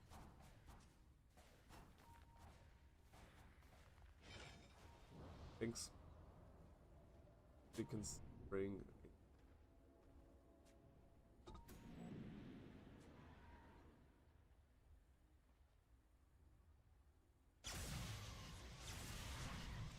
Upgrade. 5 more. Okay, I guess it's less range. Kind of weird. Anyway. But he might have a greed enchantment, but he doesn't. No force staff, no axe. Oh, catchy lick. Avalanche. Toss again, not there from this Tiny. Vortex though is there onto Jackie Boy. That's a dead Tiny. The buyback if needed. Bad Rider getting lassoed. Lord Rider and controlled. The Ursa is dead. That's just the first life. They'll have the second, and it has a refresher in the stash. BKB not used yet. The Ursa has to use the refresher, but no! Only uses the BKB. In range wasn't cooldown for a second, and that's a dead Ursa. But so is the Storm Spirit. Look at the Bat Rider controlled by the long range shackles, but Emo takes so much damage from the clinks. He's now being hexed, and it's Jokam controlling them with the shackles and the hex. Buyback from the Bane and the Tiny, but it's an effective full team wipe for Cloud Dawning, who still have a core standing. GLYPH desperately showing us in the chat how much damage he ate from that Warlock, and that's the strength of the Fatal Bonds. Jesus. Tier 3 will get fortified. This Largo's hitting, man. 200 for right click. With the attack speed, I think. Does people give us attack speed anymore? Yeah, it should do, right? I don't know. This guy is taking... He's a seizure with a Largo. Yeah, you lost your 2 cores, but... The opponent's lost 5 players. Look at their diving tier 4s. This Bane's dead. This is a dieback for the Bane. Nothing you can do. You find a kill. Tiny's also getting bullied. Look at Zeal just vibing. Giving them Largo, first pick in back-to-back games. Cloud Dawning really wanting to punish this pick, but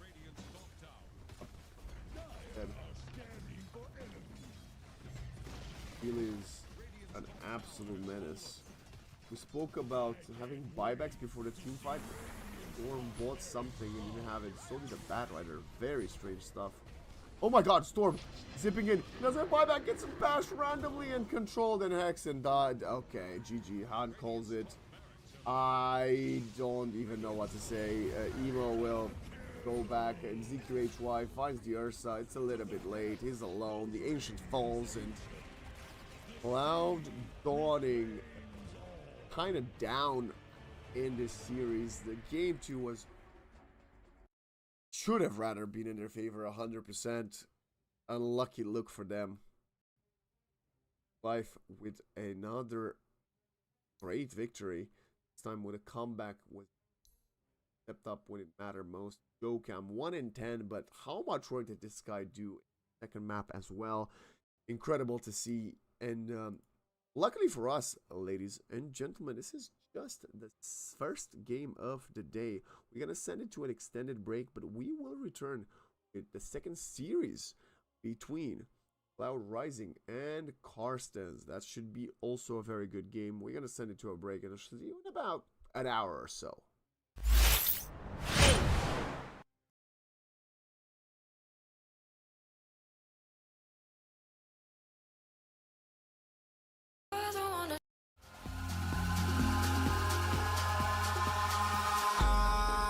In the sky, gazing far into the night. I raise my hand to the fire, but it's no use, 'cause you can't stop it from shining through.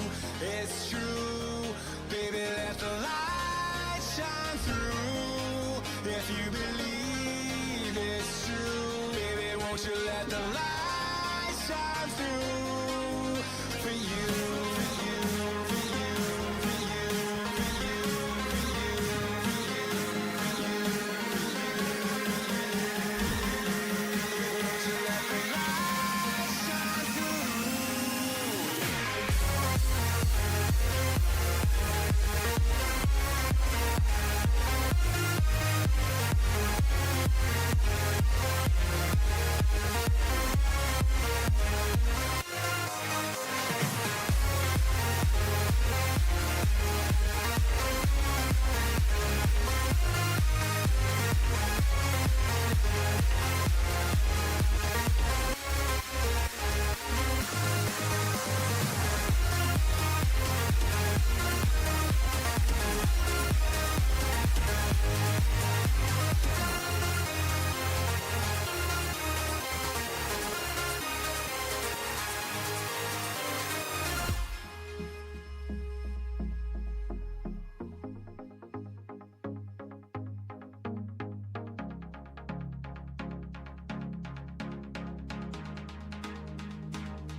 Not quite sure this is the way to go, to be honest. 10 seconds. 5 seconds remaining.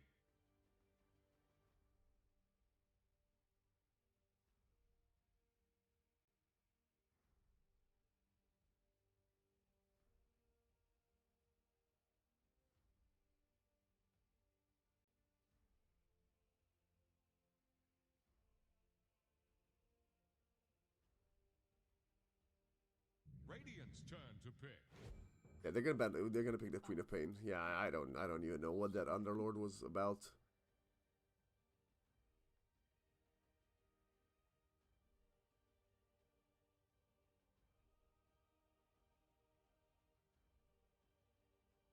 Ten seconds. 5 seconds remaining.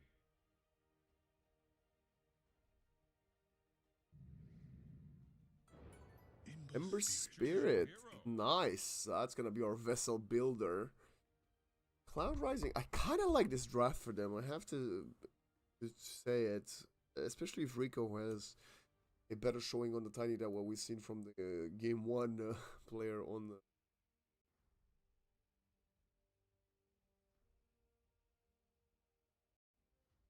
Yeah, this is good. This is obviously pretty free in a pain game up until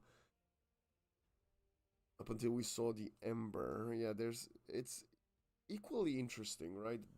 Not that much reliable lock, but I think 7 Ember Spirit could be disruptive enough around the map. Maybe allow Cloud Rising to take a mid-game lead. We shall see how Mamang Dad does, right? A very experienced, very strong player. We see so many seasons in EPL.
Well done, everyone. I've got some notes. Nope, that's not what we're trying to do. We're trying to get our amazing console command. Well done, everyone. We got a few... Oh, that's funny. We got a bit of an issue here with an Invis shadow. And what even was this here? Warlock Cop. Yes, the Kez is Invis. That is quite funny. I don't think I've seen this bug before.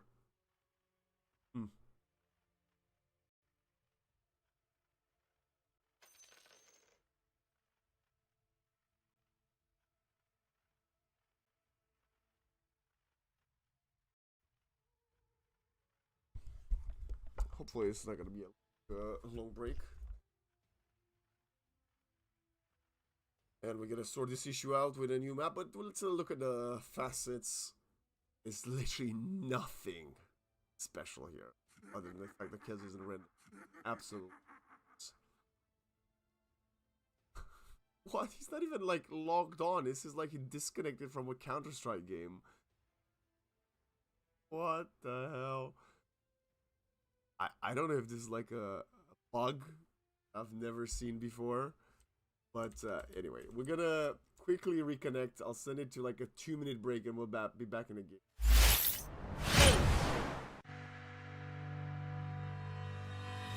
Hanging by a thread, hung up on all the words you said, breaking free from this conformity that you force on me. Everything I do is one big show. It's about damn time that I take control.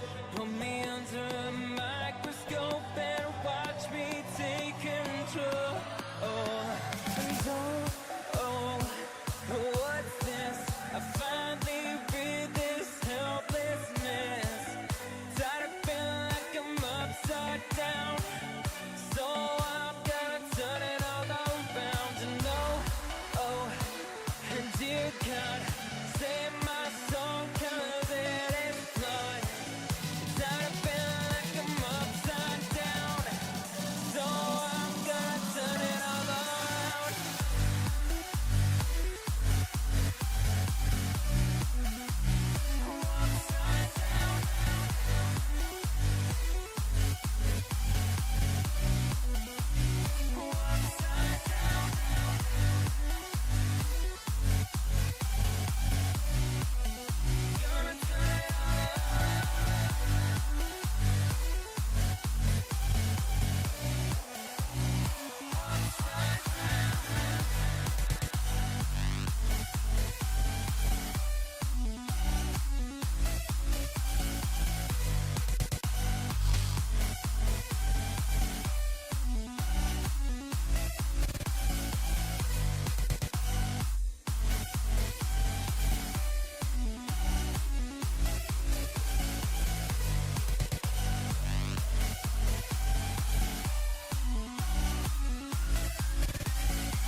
And don't tell me that I need saving.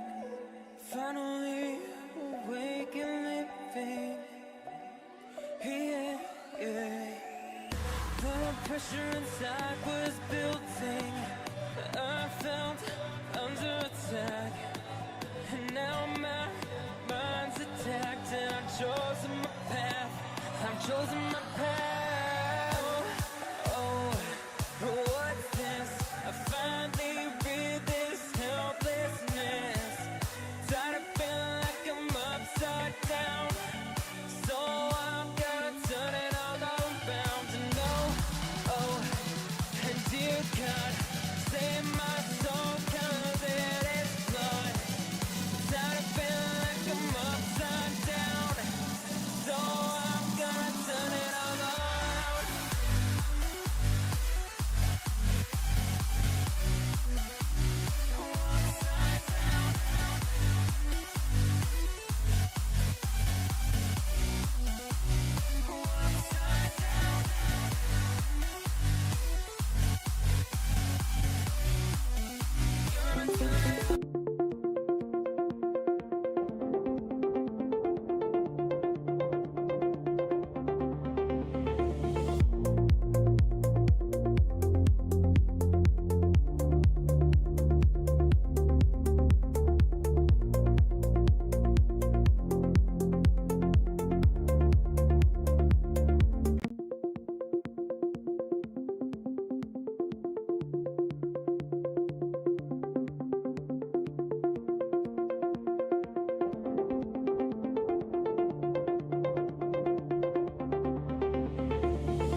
That's what I'm interested.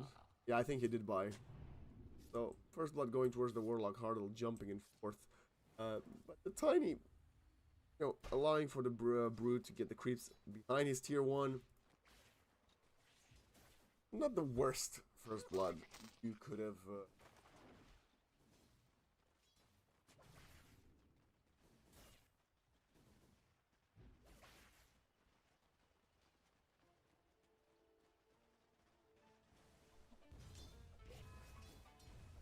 Yumi. The tower. Nice deny from Seimei here. A lot of creeps on the tower. Yumi. Plus is gonna be one of them.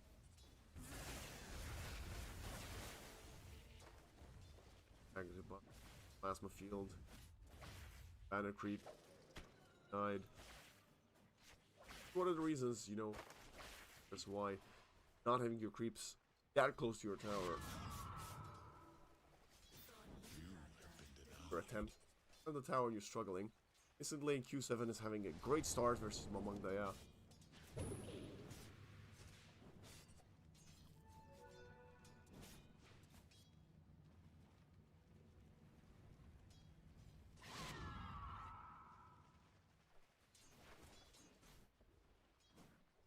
Kez versus Brew.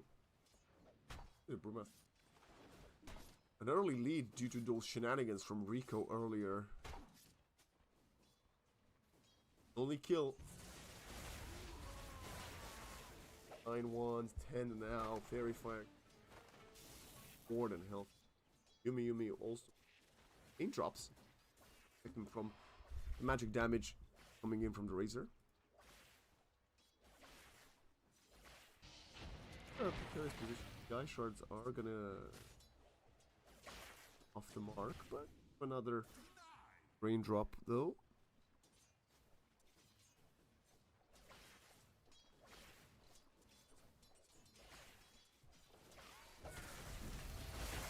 Gonna throw in the swarm.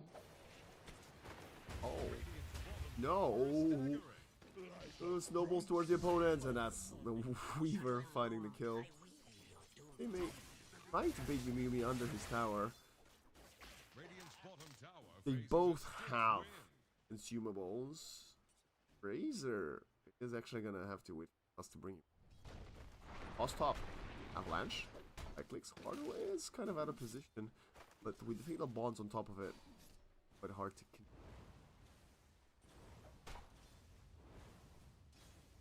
Into them. And Roy is very rightfully so going to prioritize getting these last hits. What's this? Dire fortified their structures. Fortify here. 7. Had the lead now, but a level 5. Quite strong. And look at the Tusk stealing the bounty. Might be forced to go back to base. Rightly has 6-1 charges. 7 now. Baiting. Patient from Rico. I don't think if they get the money to kill this Tusk. Avalanche. Not available. Use it already. Now look at the Sonic Wave coming in. Rico. Under the tower, Mamang Daya has a blink in 2 seconds, but they're not gonna go. The Tusk will sacrifice himself, but for the mid laner kill, it's more than enough. 1-for-1 exchange favoring the Dire boys. Karstens. The spyglass at hand. Rico just placed an observer for it to be 90 seconds later. Avalanche off mark. Hardle picks up the haste. Okay, this Warlock is doing a lot of work here. Q7 now behind Cold End. Okay, enough to there. Oh boy, the low on top. Fatal Bonds come in. Arnold is gonna continue with the pursuit. He's dead. Fatal Bonds, more than enough. Just like your ships.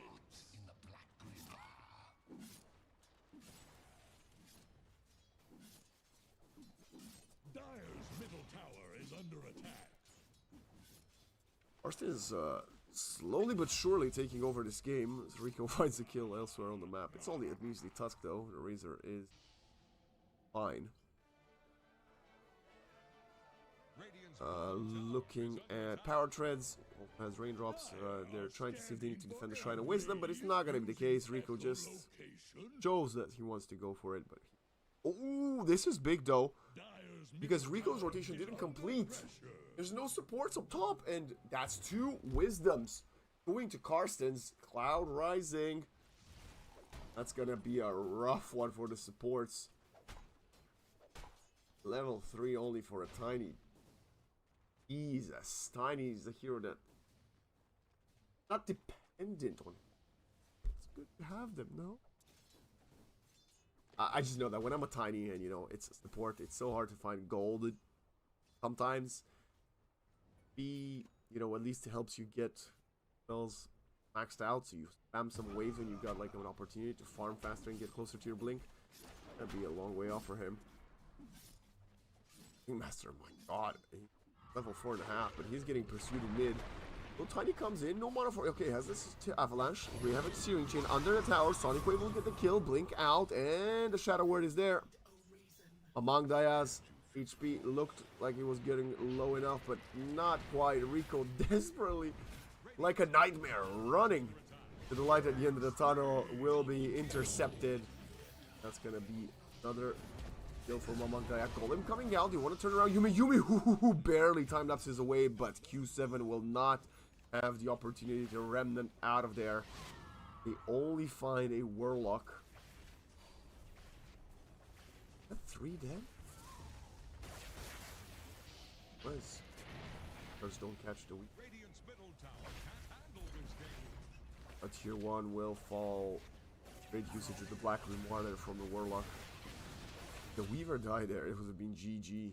But, well, hey, ho, how? Kez? That's a solo kill from the Brewmaster. No, okay, the Tiny did help with the Avalanche Toss. That's some damage.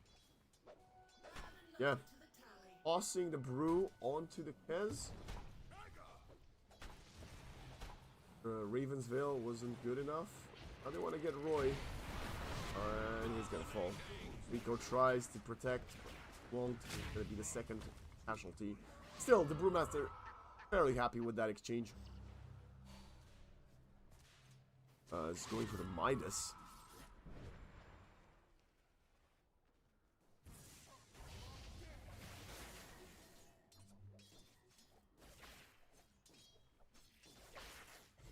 I like this from Same. I know, you know, most of the top players don't want to play Razor with auras, but I think Guardian Grease Razor is actually quite fun and very, very useful.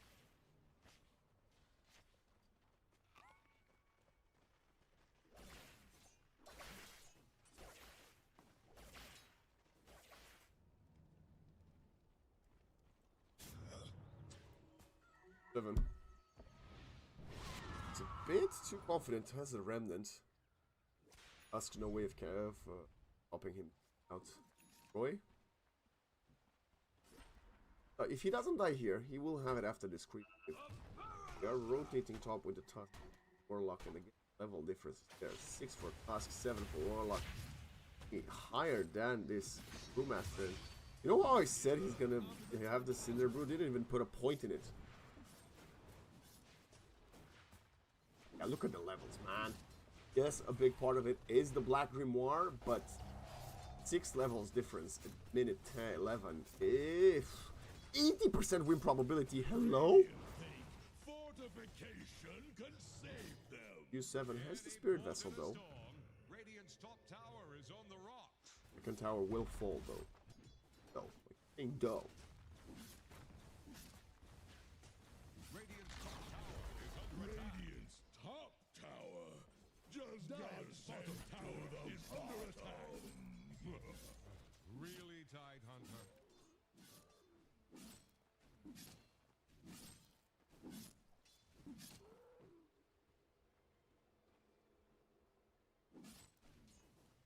In a straight line.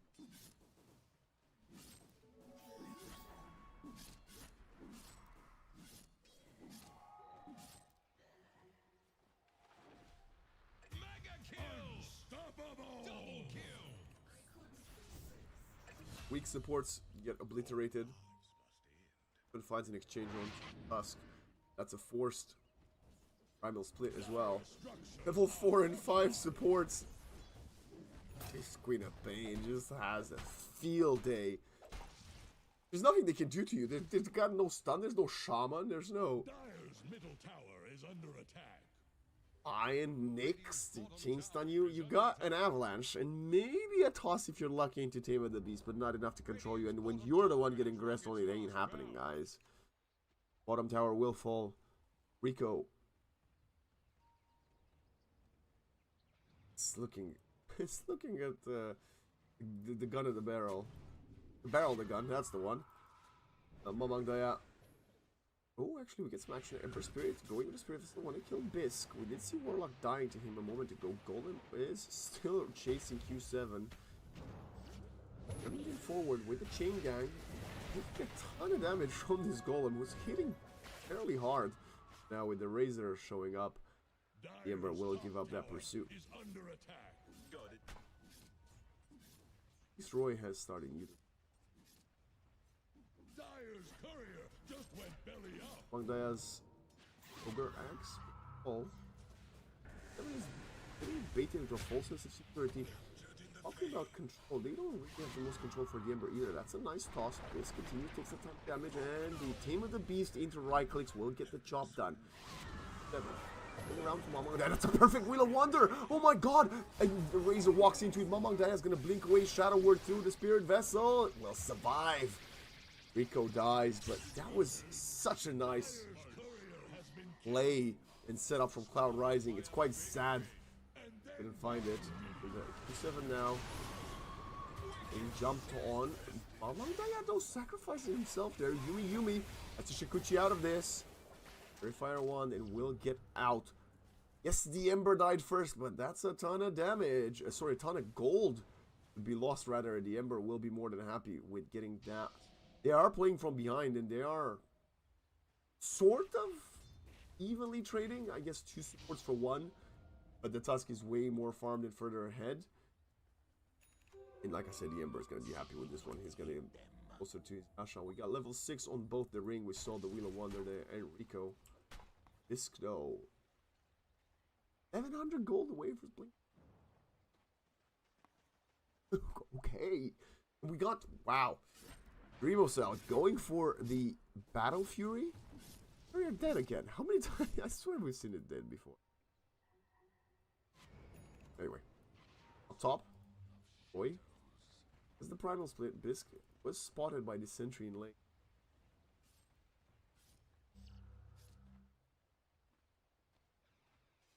First death of the...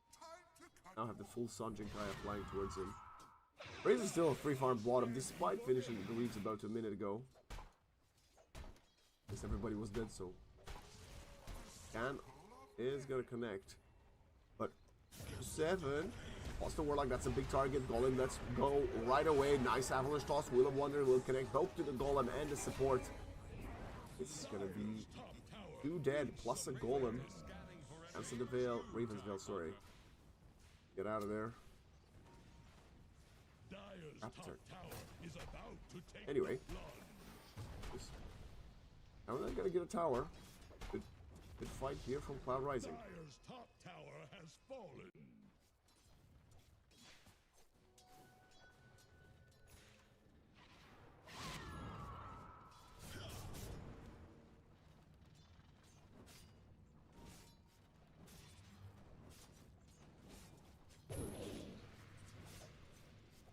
Radiant are scanning for enemies.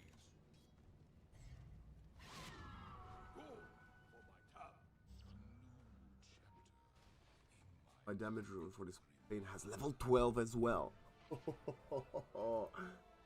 About to see some fireworks, ladies and gentlemen. Auto will be revealed as Mamang Daya is going to farm the catapult. Green Chains does not connect though, and now Satuna will be easy fine there. Yeah, only the support dying, not the biggest thing, and the amplified damage rune get used. No. Mamang Daya will still have that one. Really. Hellstorm. Farm. Second lowest farm core on the map. Only above the Razor that was on his lane.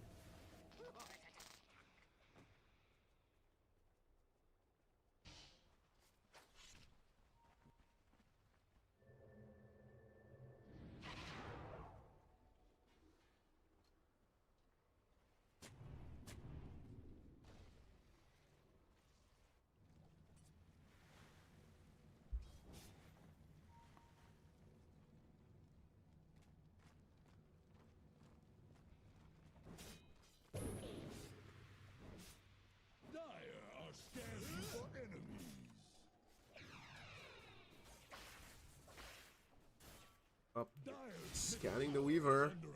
They kill the wave. They're coming under the... Oh, double Observer, and they get him. No way for this man to get out of here. That was also the Aghanim shard revealed from the Queen of Pain. Harry saying he might start catching up if... Now that he has the Maelstrom, but he actually gets overtaken by the Razor. The amplified damage from the Mamang Daya is in full use. Adremo Cell going forward. That's destroyed Ringmaster. Q7 has managed to bottle up the Arcane Rune. Small victory for him. Link Pursuit can continue. Spirit Vessel is there. Q7 he needs to get out of there. Dodges the Snowball. Walking towards the Kez, who's coming towards him. Nice silence. No chance of escaping. Double kill for the Kez. 3 dead for the Radiant side. Roy will use the Primal Split. Some follow-up. This Tiny is waiting for his cooldowns to reset. First Primal Springling die. Now the Earth one still stands, but they could Pursuit. 8 seconds to go. They're going for it. Roy, which is back in. As the Aghanim Scepter didn't even notice that Rico will sacrifice himself. Raven's Dance. Nice Will of Wonder connecting to a couple.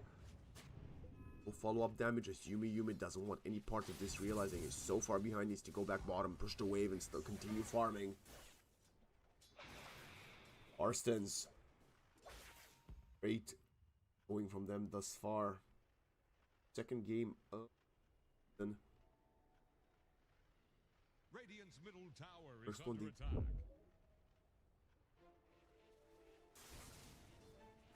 perennial top 3 teams. Oh. Dire's bottom tower is about to flounder. I can play. There's this or so. First, there's definitely a lot to prove. 26. Having 2-0 start in this group stage would great sign for them. First place in EPL dollars. That's a lot of money, guys. I mean, it would be for me. Of course, just played at 5. You might have a coach, but hey, more than 0. Or Chris, full done for the Warlock. Battle Fury and Desolator for. So often this, I do judge this for being a bit of a greedy build, but considering the action he has from the greed, save from the Snowball, the Healing Word, the Solar Crest now, the fact that the Queen of Pain is acting at him, fine to just damage to kill. Accelerate the farm, accelerate the kill impact. Speaking of kill, whoa, okay, that was a perfect toss, and the Wheel of Wonder didn't connect. Luckily for them, they got what it needs. They got what they need to kill him. I guess Satuna was assuming Razor would go this way. The Razor was like, nope. Or cut through the woods. Red Riding Hood. Found a good kill on the Razor. Dire's middle tower is under attack. He is just a utility core. It's the Quap. Because they are the bigger fish to fry on this map. He's on the blind, on the deck. They could go for a fight. They actually on. Okay. Jumping in. That's a blink. Onto the Ember Spirit. Control. Sonic Wave. Escape box. The Ember's alive. Now turns around. Sealing Chase connect. The Remnants out of there. The Queen of Pain fully controlled. Needs to blink, but will not be able to do so as she only goes towards Yumi. Yumi granting the Weaver carry a double kill. Now is Dreamocell alone trying to parry. Trying to turn around. Gets the kill onto the Weaver. Great parry, stun, slash from Kez to at least get something in exchange for his life and not allow the Weaver to time-lapse out of that. But that's another massive one here. Cloud Rising, sorry, from the side of, yeah, Cloud Rising. Yeah. Active team wipe onto Karstens. Same dying first and then 4 teammates following that. That's why we had no utility, no auras, no Greaves there. Open that. But at least it slowed down this Roche, because this Roche was about 50% HP. I would say this Brewmaster is farming like crazy. No wonder they prioritized it for Roy.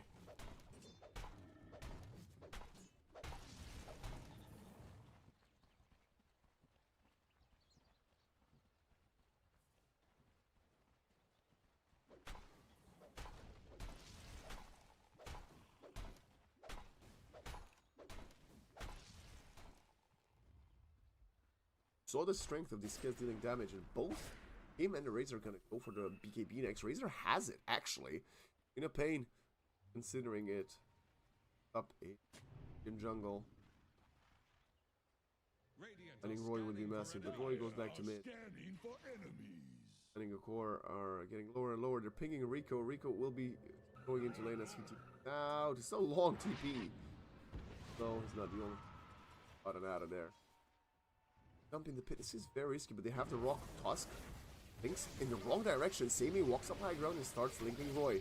Roy is just walking away. 75 damage was taken. We see a walrus punch available to jump onto Q7. Actually, Rico tosses the Ember into the Kez. It's a bit of a problem. We have a 1-for-1 support dying. The rock was dropped though. This BKB from Sammy doesn't do that much, but look at the Raptor dance coming in. Roy really wanted to kill this Ember Spirit. Can the Ember get out? No more spells will fall, but the Vessel will enable the Weaver to come through and get the trade kill onto the Kez. Buyback from the Warlock as Roy with the Primal Split gets an Ultra kill.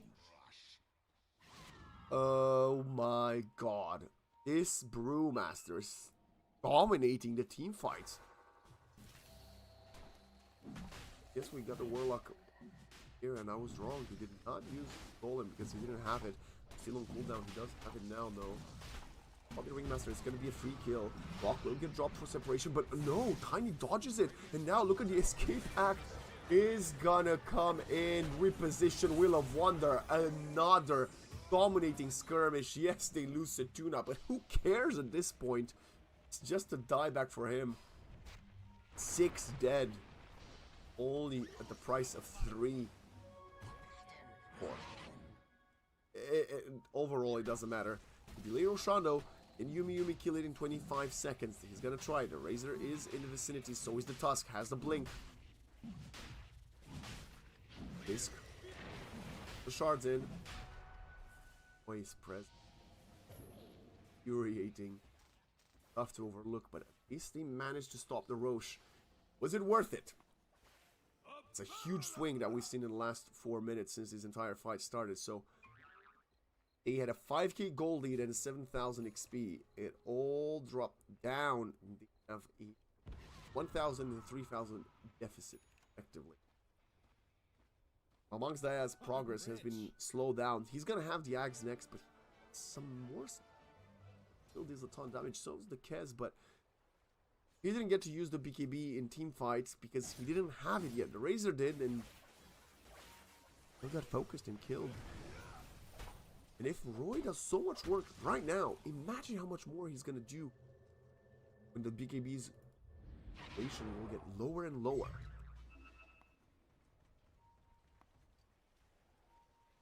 Up from the Radiant team. No Golem. They have the lead. They walk up high ground. They catch the Warlock. Rico connecting with an Avalanche onto a couple. Tusk is buying some time. And they kill Q7. He is actually running away. And Dreamo still needs to pop the BKB. Turns him into the Raptor Dance. They actually slice a couple of the Brewlings, but the Queen of Pain is getting control. And that's what I'm saying. She needs some god dang protection. Now the Kez continues to get pursued. He'll get out of there. That was a pretty underwhelming 9-second BKB from him. Razor again not a part of this team fight. This time there's not much more they can do to stop the Roche.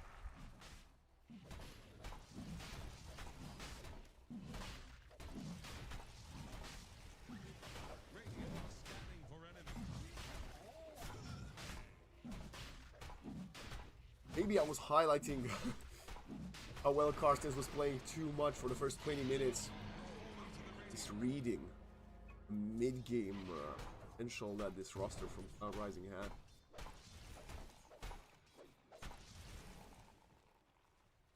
Really, that seems to be.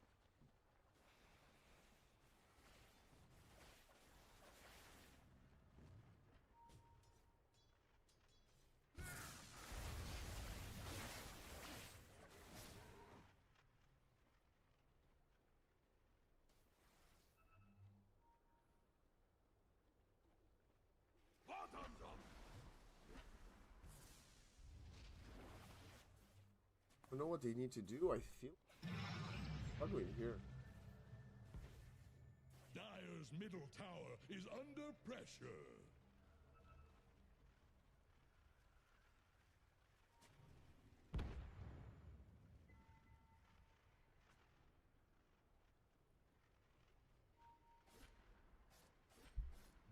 Dire's top tower is under attack.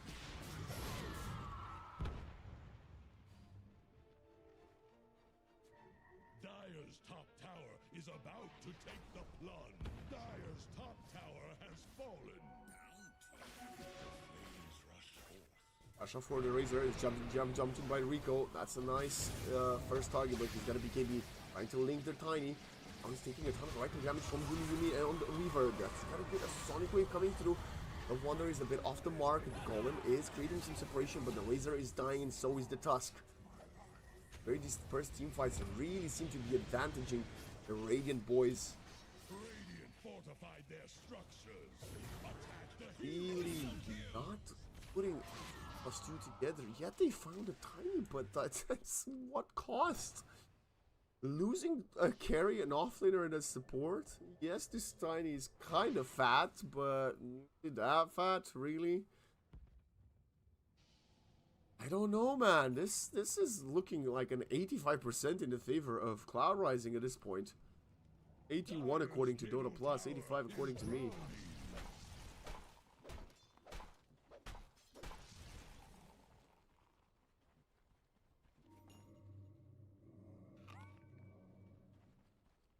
Roy, 17,000 net worth. 8-3 and 8. Master 7. Ashes Mamang Daya. Spoke about how strong this Ember can be versus the Queen of Pain. Mid to late game. Her story picked. Well. Happened. Argue even in the laning phase. Over deliver versus. Refresher for Roy.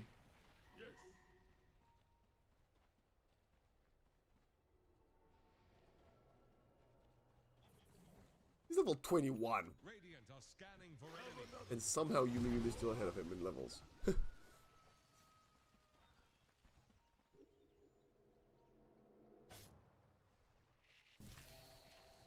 Okay, let's run away from the Weaver. The damage is coming in. And this is before the Weaver has the Daedalus. So he still needs the Demon Edge. scanning for enemy.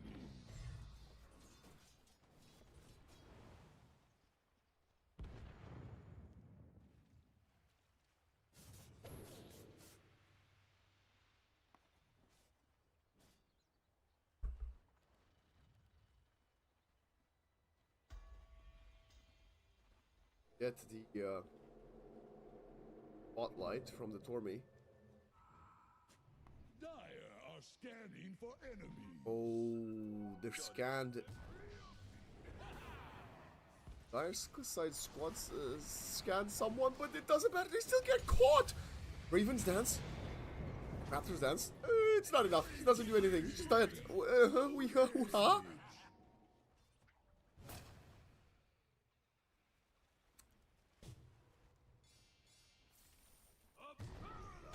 This is a non-factor. He's fallen off a cliff. Even among Diaz been halted. Maybe going for the axe for the BKB was a bit greedy. It was a lot, really a lot greedy. It was too greedy, let's be honest. They got punished for it. Razor had a BKB first by himself. Nobody else in front with him. Then Kez got the BKB. And the dispersed in team fights. So much stuff going around left, right, and center with a Tiny jumping in. The positioning tool. Came with the Beast. Wheel of Wonder for space. Weaver right clicking somewhere. Primal B, the Primal Split doing so much work for us. Yeah, and this is, you know, not the easiest to execute lineup from Cloud Rising, but really great. Hard though. Dire's bottom tower has fallen. Crash and burn.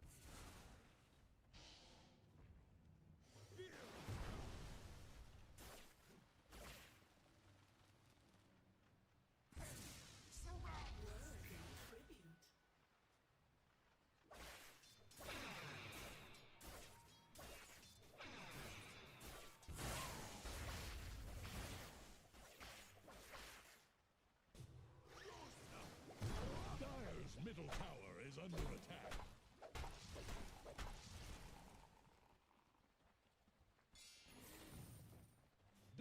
Dire's middle tower just got knocked down. Onto the quick high ground, the fight is happening. We see a Sonic Wave taking Rico down to half HP, dodge some of the damage to the Yule Scepter. Bisque with a Wolver's Punch onto the Ember, but he just stands tall. He's so tanky, going forward, remnanting behind the tier 4s. Fraser's gonna calm down, has the BKB. Turn around with a static link, that's a silence onto the Ember. Could be a good kill, and they find him. Tiny. Go for a buyback as well. Oh my god, look at the right clicks. Ooh. Another Maelstrom proc or a crit with it. Made it even scarier for the Queen of Pain. Number 2 here. Buybacks. Victory for Karstens. Managed to kill or not just time to fight. And massive mistake, let's be real. These guys dove past the tier 3s, past the racks, past the tier 4s. They were here behind the Ancient. Like, it's good they got punished, you know? You gotta show some respect to your opponents.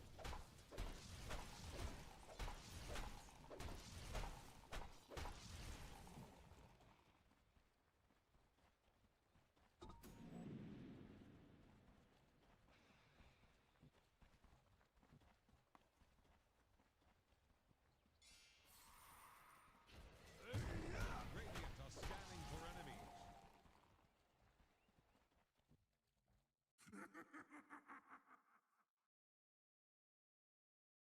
Loss?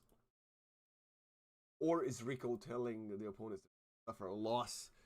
He's Tiny, who is 1-9-24.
And we're underway.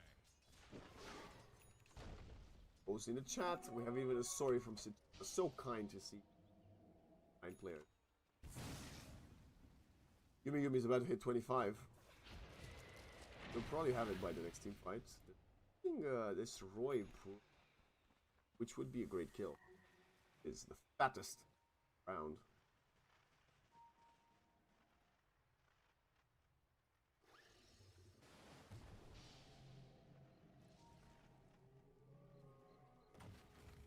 Yumi. Up to the party.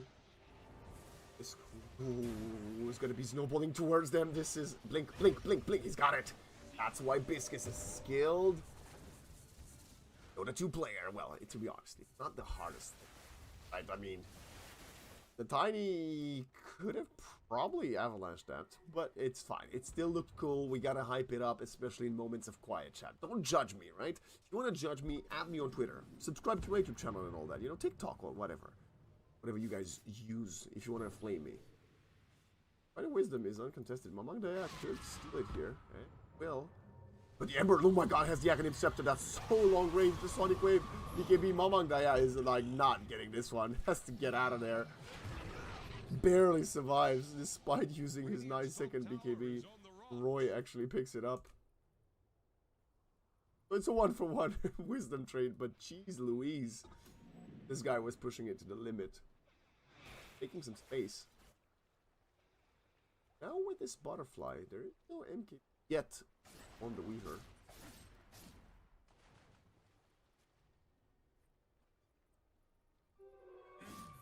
Radiant are scanning for enemies.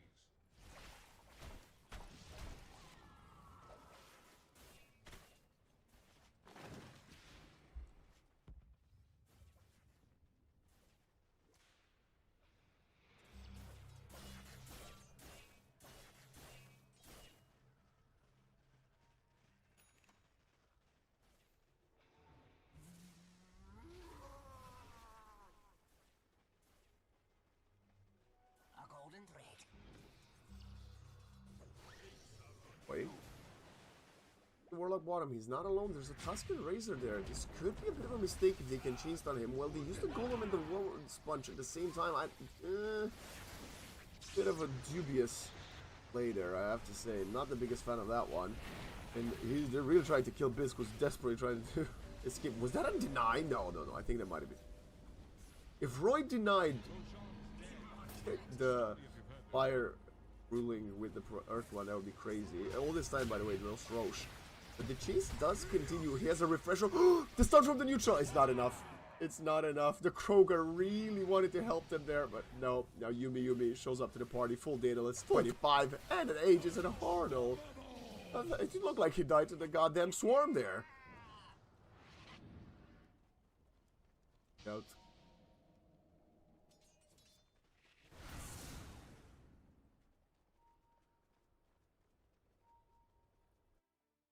Now pause. Well, it's at least to force the refresher out. 80 seconds.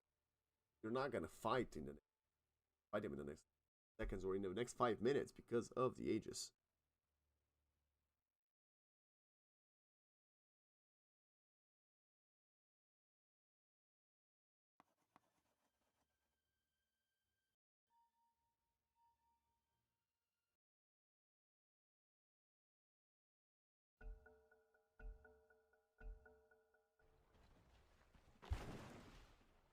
Radiant's middle tower can't handle this deluge.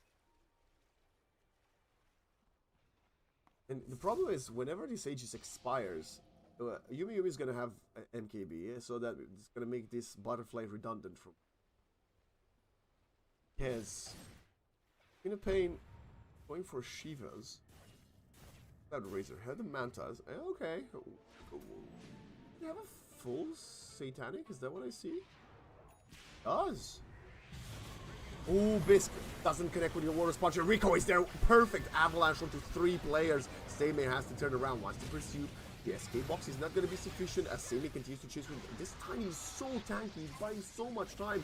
Can the Razor get the kill? It doesn't seem likely. He's getting another opportunity to find the Ringmaster, but they do get to Ember Spirit elsewhere. Because and Queen of Pain throw everything they have, using that amplified damage room to get the core. But Yumi turning around. Avalanche Claws, perfect setup. The Tiny sacrifices himself, but it's going to enable the carry to get a triple kill. They get anything else? The Raven's Veil is there. Oh my god! The Impalement Art connects. Luna turns around with a couple of bashes, but no. It's going to be the Spotlight.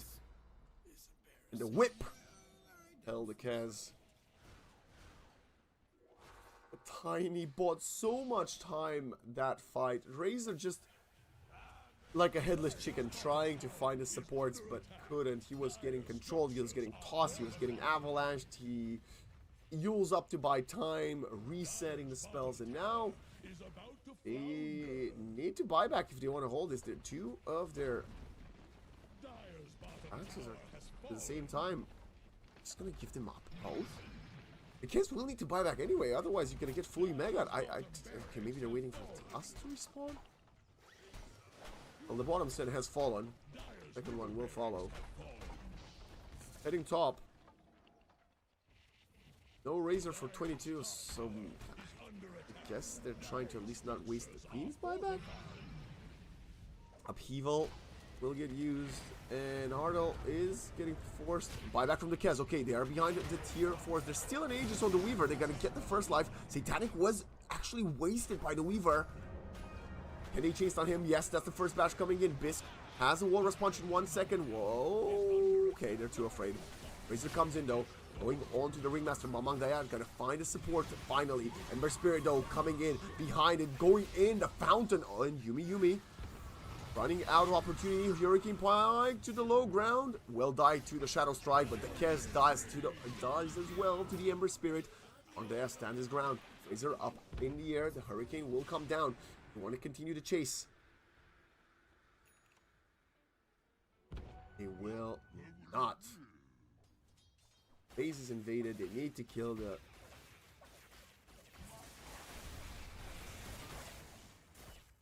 Massive creep wave over here. Kez is sending the courier to the secret shop, looking for a Satanic. Doesn't have the money for it. Already expended his buyback.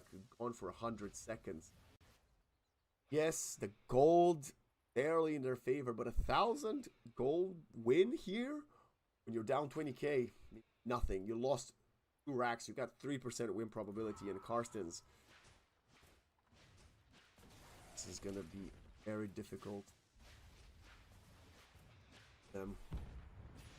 They want to keep on fighting. It seems like they are. They did manage to hold the whole Megas. Look how hard it is to deep wave. This Razor doesn't have the build for it. Dire are scanning for enemies.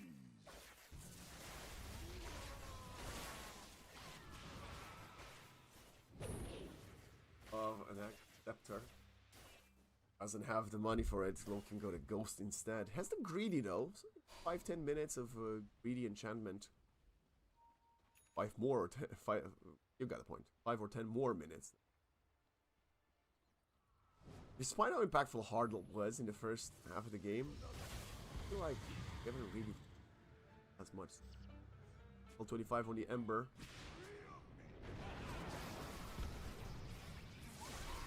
Sonic Wave just to kill the Brewlings. And they're still standing. The first one will fall. The second one down, half HP. Rico going into the Tier 4's Avalanche, tossing the Tusk up in the air, and that's a dead Tusk for a full minute. Amy standing up with the Satanic, has to get some of the HP back. He just falls! 90 seconds, no Razor. Mamang Dayan, 1 versus 5ing this whole squad. And look at the Kez controlled up in the air. No BKB used, and that's the end. GG, instant disconnect from the Razor. That's not a good sight to see, considering it's only map number 1. Yumi going in the fountain, finding a triple kill, and that's a good 43-minute victory for Cloud Rising. The back of what was exceptional early to mid-game transition from this Roy Brewmaster. Of course, Rico pressing me on the tiny, maybe a couple of itemization issues on the side of Karstens, but all in all, it was Cloud Rising riding the momentum of Roy. And of course, Q7 did very, very well, and Yumi showed up in the end to just clean things up. We're going to send it to about a 10-minute break, and we will return with Game 2 to see if Karstens can bring it back minute 3, or if they have a 2-0 victory yet again.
Bat Rider is gonna go with Stoked because it is a support position 5 Bat Rider.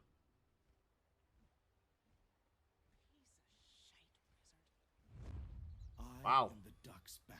Oh, I don't think I've ever known either of those Death from ground level. voice lines. That's quite funny. Chicken Fingers from the Shaman. Moonstorm for the Luna.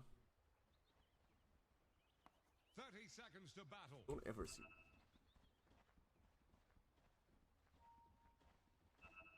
Chain Gang for the Ember. Horsepower 4. Mentor. Smoke from both teams.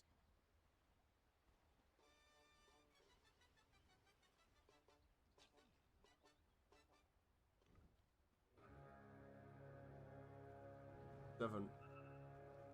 Great game on the Ember, game number 1. Let's see how long that can outdo him. At last, the battle begins. Gonna be a 2-for-2 trade.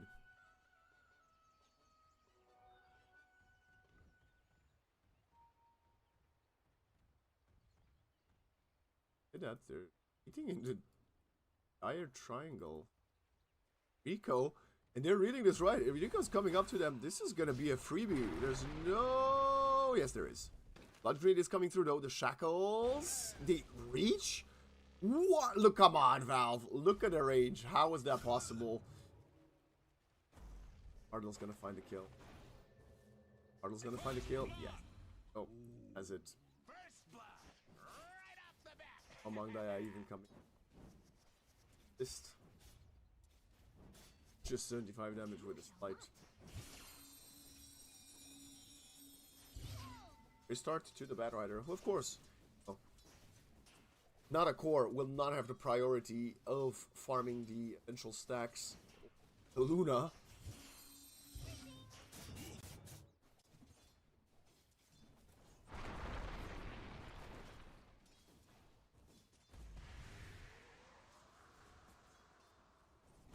Zoning out this Wind Ranger 8 napalm stacks. Why does Roy not have a stick? Okay. Well, Arnold more than happy to. The fact that this arrived a little bit late. Dire's top tower needs some friends. Same as you, Die Conquer.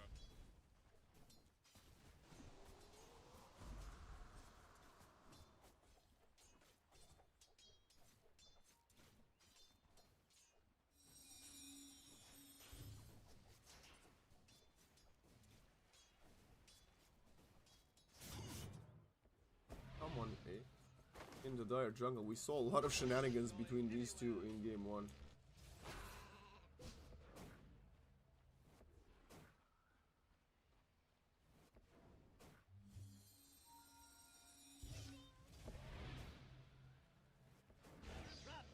And we're continuing to see these funny directions. X into Shackles, into heal, into walking away, into the tiny dying elsewhere on the map to the support rider.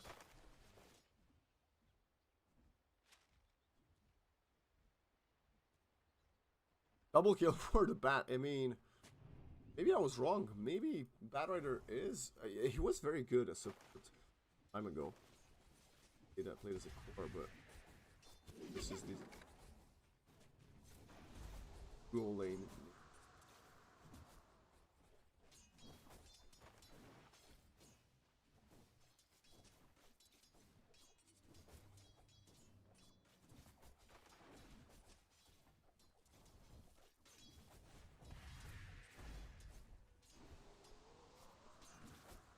A creep wave coming in under the road. Have a Bat Rider on. Up that, he was Avalanche. Kills one of his teammates last hits, but up any that. Any more shenanigans, rather, I should say. This Tiny also purchased boots first, and that's why he doesn't have a stick. You know, no stick on either of the two laners versus Bat Rider is what can only be described as a amateur move.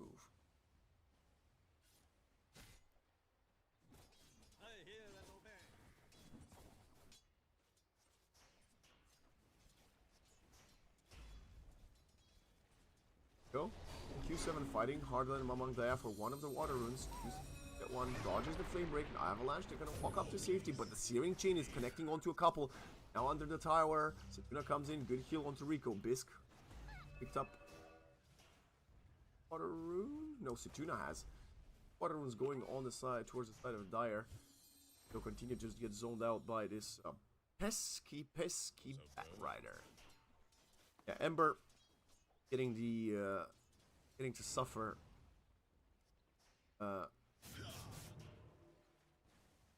patience.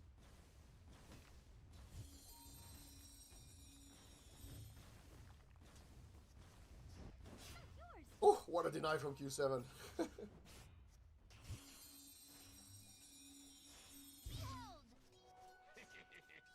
Push under the tower, Q7 pressuring among Daya. Up pressure. Seimei is actually having way too good of a time versus Yumi. We often see Kez picked to just obliterate centaurs out of the lane, and so far, clearly not the case. Seimei is having a great start.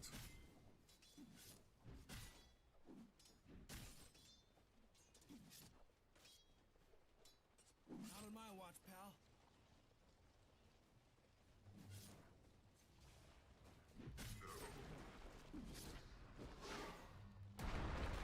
Avalanche toss. Connecting. It's gonna be a kill to Bisque. Is at least protecting his centaur. Rico somehow gets the last hit there.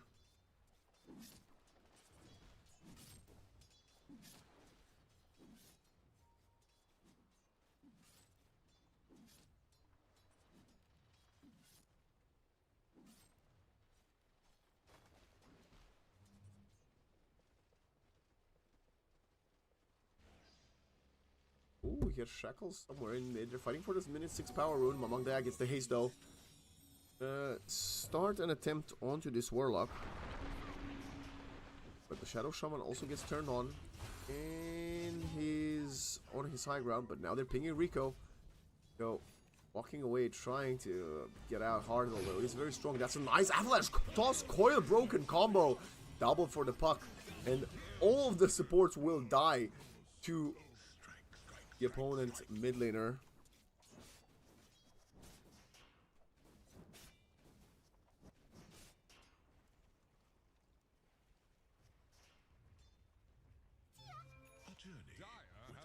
Q7 will go back to hitting the creeps, and that was definitely something. This time it was the Ember saving the, finding the haste, but not really using it to much more advantage. Luna will die.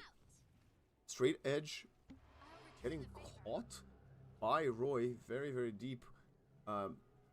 Maybe trying to punish someone there and steal a Wisdom Rune. It will be a 1-for-1. Well, sports on both sides finding the finds of Wisdom.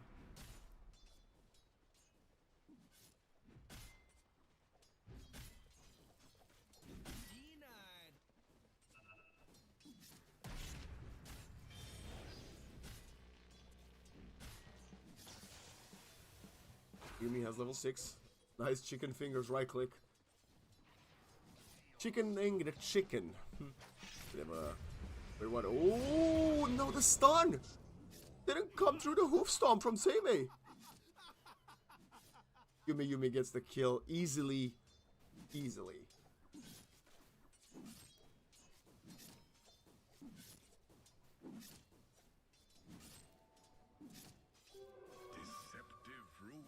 Invisibility.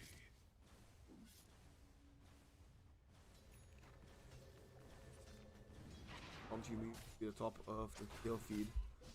It did say he wasn't gonna be up there, but now is.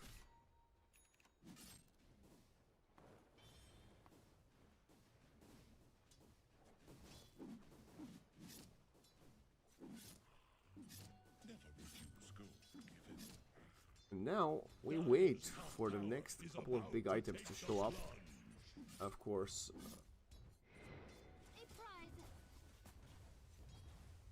Very interesting build here from Roy, going for the Tangle Facet, but with 3 points in Power Shot. Guess he is an offlaner, but I really think he should have probably gone for a kill shot. I guess if game goes ultra late, maybe it's gonna be different.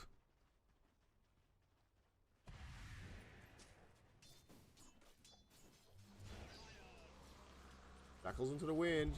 And yeah, she's just dead. Clips comes through easily. A single point in wind run would have most likely meant she was gonna die. Ember was in the vicinity.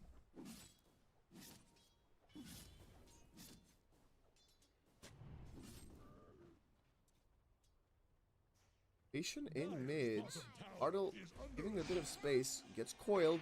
Rico comes through. Avalanche is dead. There's no way this bat gets out of here. Among Daya will come. Just see his teammate fall.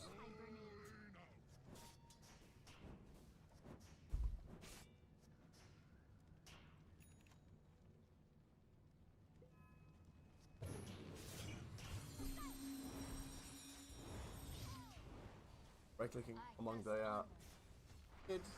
Coil danger. Toss. Onto the shaman. Into the golem. Okay, they really want to kill this shaman.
Bought him under the tier 2. There's an amplified damage rune in the river, which is gonna get taken by the Ember Spirit.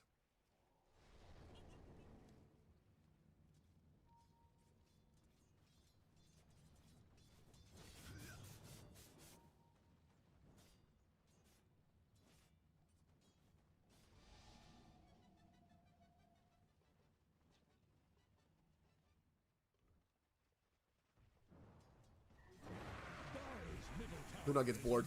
Says, you know what, I'm just gonna hit this tower. They don't have it on tier 2 fortify. If they want to use expand it, it's gonna be a tier 3 one. Will not get used.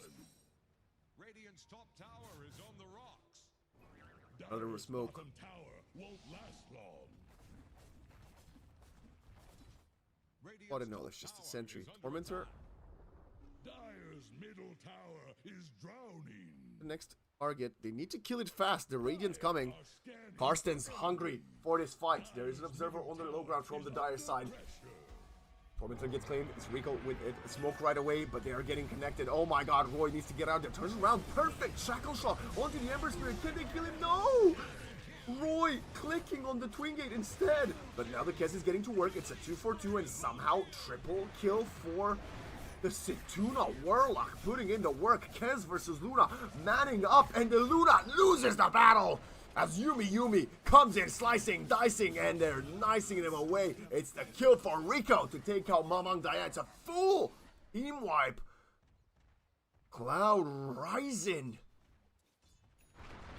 surviving the initial burst of the Luna, controlling the Ember long enough so he didn't deal more damage.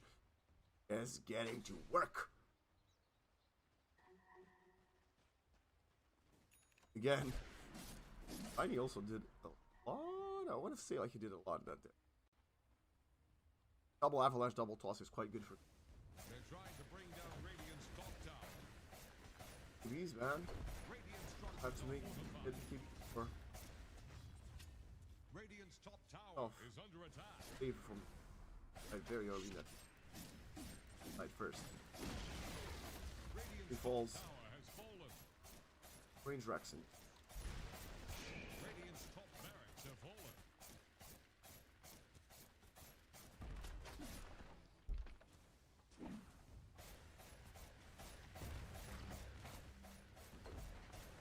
Radiant structures are fortified.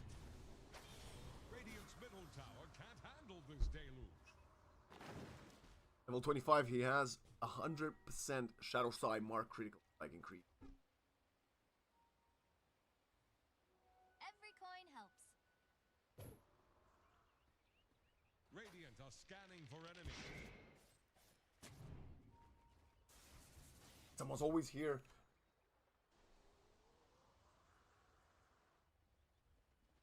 Of the Aghanim Scepter.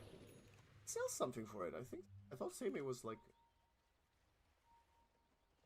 not spawned yet. Does the fuck have travel boost yet? No. On the low ground, do you want to go for a jump? Rico gotta break the smoke, connected. Hit the smoke. Oh, that's a perfect lasso onto the Kez. The Eclipse coming in. Can they kill Yumi in time? No, he's getting repositioned. That BKB's out. And look at him turn around. Starting to heal. The Shaman will fall. The Luna is gonna be it up for a moment. Damage Mamang Daya. Forward with a remnant. That's a mistake. What is the Ember doing? Sacrificing himself to protect the Luna and the Centaur? 3 for 1. Single buyback for the Tiny. This is looking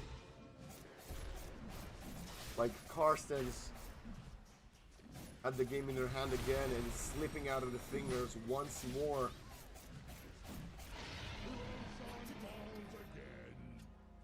Inca's on the Wind Ranger on top of Radiant's bottom tower is under attack.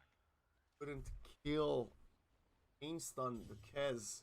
Has the Aegis. You can't kill him once. How are you gonna do it Radiant's twice? bottom tower faces a stiff wind. Radiant's bottom tower has fallen.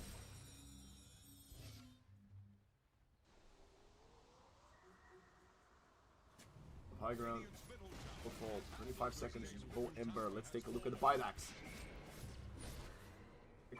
Pull down the push. Rico coming in. That's a nice eclipse coming in. Not doing enough damage though to kill anybody. Now the Tiny gets controlled and that's going to be a dieback on the Tiny. Nice, another Hex onto Yumi Yumi. He's trying to parry his way out of there. Buck coming in on the high ground, using that Observer very nicely. Central trying to D-ward. He will do so successfully. Raptor Dance coming in. What a power shot from Roy. Lane break. Kez further back. No Shadow Shaman for 45 seconds. He's a big component of the control that this team has.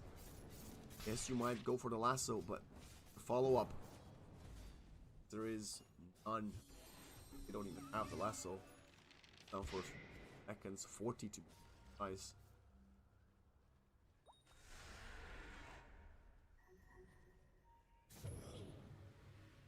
Tackle. Break. Trying to control Yumi Yumi to buy as much time as possible. Buck goes forward. That's a silence onto the Ember. Does not manage to bait the BKB out just yet. ENG is doing a lot of work. You know, delaying.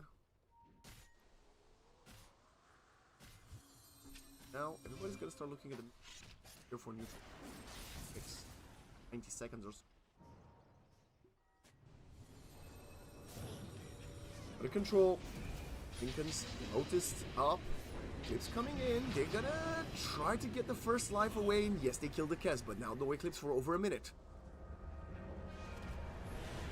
Colin is there to allow Yumi Yumi to escape. Gets out of there safely for now. And it a big ultimate in the form of the rock. Shadow Shaman gets coiled. Oh my god, that's a yes. Go, go, go for Yumi Yumi. Walking in, getting hexed, getting controlled. Lincoln comes on top of him. Puck goes in, also gets hexed. Yumi Yumi coming in. It's a little bit too late for the heal, my friend. You will just die. The puck has to run elsewhere. The BK BTP out from the Wind Ranger in straight edge. Finds a double. 2-7 will escape. Even if Harl finds him, he doesn't have the lasso. Satanic available. Opted to go for the Raptor Dance. The channeling taking a little bit too long. Such a back and forth as Karstens show us they still have the fighting spirit in them. Not even using buybacks for this, actually. Quite surprising. Let's go back to the net. Luna is in charge yet again. Ho ho ho! Boy oh boy! It was Karstens, then Rising, then Karstens, then Rising, and now back to pretty much even when it comes to XP. Everyone probably will follow. Lasso onto the Tiny. Oh, that's a great find here from the Bat Rider. Any kill is valuable at this point. And now 2 players out. At least 30 seconds, no Kez. And straight edge. He's going to start melting these buildings. They will out. Back to defend a little bit. There's amplified damage on the top side of the river. Leorax mid will fall. These are bouncing. Bouncing. And bouncing, bouncing, bouncing. Kill. Getting out. Go into the buildings. I guess you don't kill the buildings. You destroy them, right? But what if it's a Tormentor? Tormentor's not a thing. Doing it. And not in, like, in a complimentary sense. Bro, live unit. Smoke. Kez and the boys. Walking off high ground, they spot the Warlock. You need to keep the Warlock alive. He doesn't have the Golem. He's getting controlled. Look at the Eclipse coming in. The Shadow Shaman will die. Instant buyback from him. He wants to come to the outpost. Look at the Aso onto the Kez. He's alone. He needs some help. The BKB wasn't used in time. Yumi Yumi now. Going for the Raptor as the Shackles from the buying back Shadow Shaman. And the Kez is done. 90 seconds, no buyback. The puck gets hexed and it's the Shadow Shaman show. Bisque, he was obliterated in the first 25 minutes, but the impact he's had with the shackles and hexes, bypassing the Lincoln spheres or right-clicking them down to control them. Oh boy, we might be going to a game 3. I don't know how you can stop straight edge from melting your base. You don't even have a fortifier left. They're gonna try going in. Shackle, tangle. Focus fire, straight edge goes, turns up with a Satanic, heals up, gets the double, and that's gonna be a wicked 6 spree for the Luna, and GG get cold. Karstens live to fight another map. As this was such a beautiful game of Dota. back and forth from the beginning. 34-32. And the graph is gonna tell us all. Someone take a picture of this absolute cinema. We had 1, 2, 3, 4, 5, 6 effective swings between these two teams. Incredible work. The Bad Rider does prevail. Hardle on the support MVP for the first 15 minutes. And then Bisque taking over in the last 12-15. Well, it was the support show, I have to say. And you know, this Wind Ranger felt like a non-factor. How much damage? Hey, really? Oh, he didn't. But is damage really what you're looking for from your offlaner? It was the team with the auras that ended up winning, converting the victory. So we're going to send it to a break. We're going to be back in about 10 minutes with the deciding Game 3 between these two teams.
ban yet.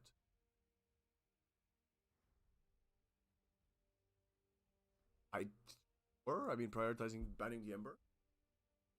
Builder, the annoying Viper. We saw how oppressive can be hearing chains. Hearing chain gang. Turn to pick. Meanwhile, Karstens bans Muerta and Medusa. Cloud Rising. Their hand, they have 23rd pick. Karstens last. Eventually surprise Cloud Rising with something. What would carry here for the 10 seconds. Templar Assassin? Or maybe not. 5 seconds remaining. I think it's is not.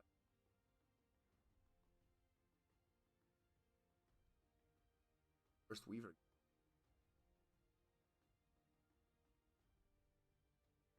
Bad Weaver. Bad Morph. Kind of like Morph. If, of course. Player dependent. Medusa is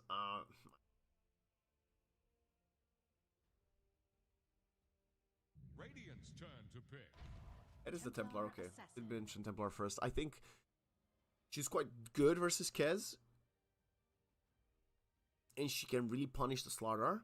The problem then is if the Slaughter has the good jump on you and you allow for Karstens, which have 50 seconds to think of how to counter your or like punish you even further. Right, the Viper is already on your teams on that front.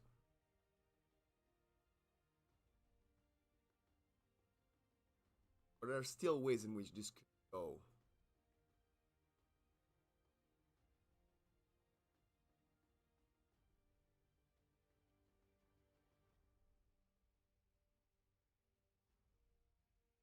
Pudge here. And honestly, it's a pretty good Pudge game. Other than the Storm, everybody else is pretty good to get. Imagine Karstens Pudge here. I would love it. But it's probably gonna be something.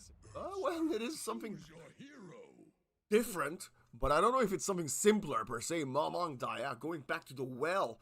I haven't seen him play Earth Spirit, and it's like over a year and a half. Granted, I don't cast all of his single games. A good one.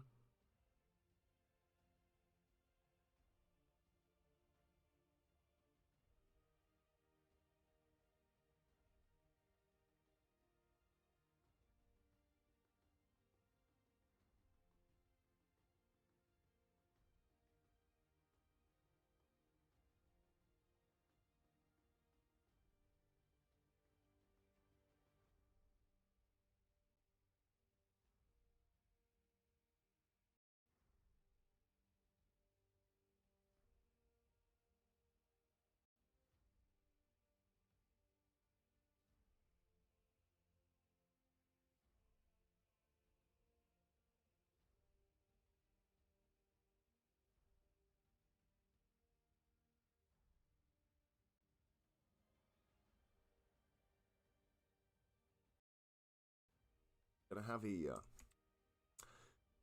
Spirit Brother matchup in mid. I guess since we're taking to, wow, that's a beautiful Tree and Protector set for Situna. Rico Rusted Tiny. Been very impactful both games, so not surprised to see them back to it. Last game, Malhang Daya, wow. That.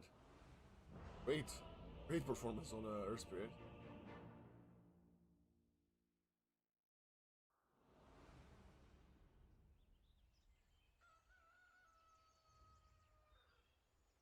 There's a bear shit in the woods. Here, facets. We gotta have Prepare for battle. facets. Uprooted for Situna. Imagine how good this, like, highly contested. Doesn't even. Tiny, crash landing on support Rico. Path, Viper. Static slide for the storm. It's been so long. I don't think I've ever seen a store from. I don't even know what is. Color. Overlord charge if they.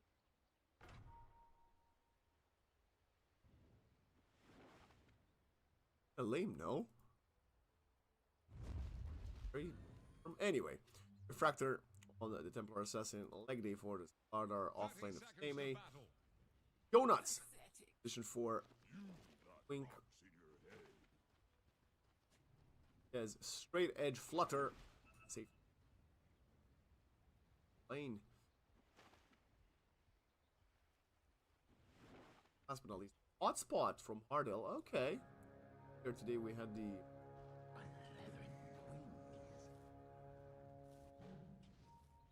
Cast off the lines. We have won. getting caught here. Fucking George. Nice dodging a few spells here, buying a time, but of the wind. In war, They are not. first lesson is his last. First blood.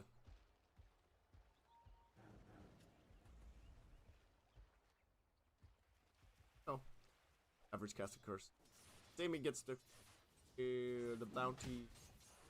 Wait, is that 3 bounties?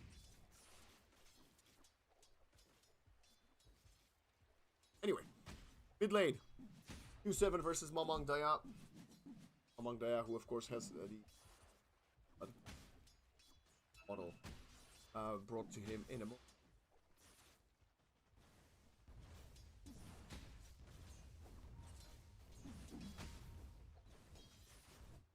Tiny,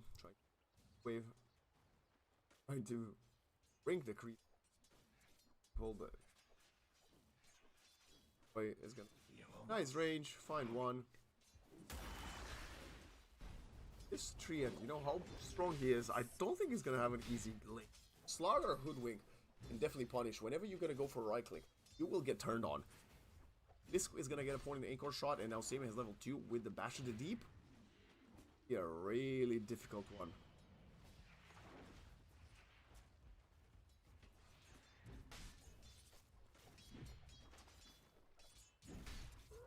Maybe Satuna can prove us. Showcase this hero so strong.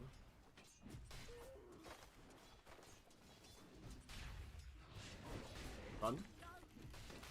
Ash is there. During Crush as well. Living armor coming in. Yeah, Yumi's tickling the Slaughter, and the Slaughter's gonna find his fabulous skill on it to punish him.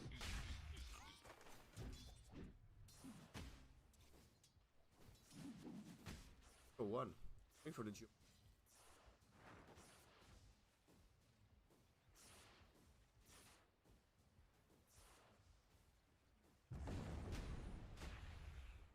Abrupt a little bit of the bottle region.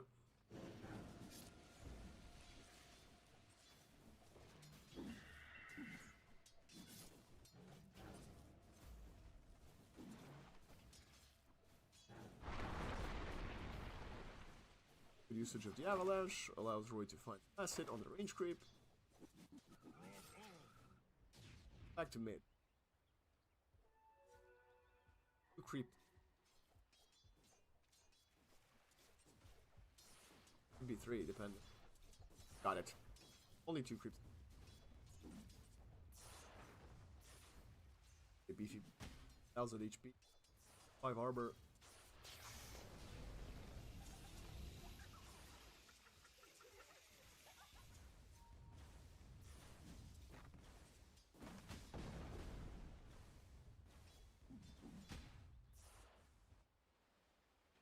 Back top, this Slaughter doing fairly well actually. 13 last hits to the Emperor Assassin. He actually has the creeps under his tower, so this is gonna be a very good start for the Slaughter. Doing is a lot of work. Yeah, I mean we spoke about the potency of Hoodwink plus Slaughter together. No, damaging Hoodwink. Radiant's courier has been killed. Ardell's courier will die as they are very past the tier 1 fighting around the secret up.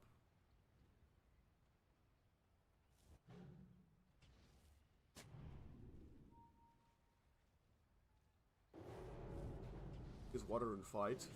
Dives forward. Rico is there. Mamang Daya comes to the party. Hardall picks the water rune up. Up top, Bisque will protect the other one. Mamang Daya roll towards it. Ready for the Radiant.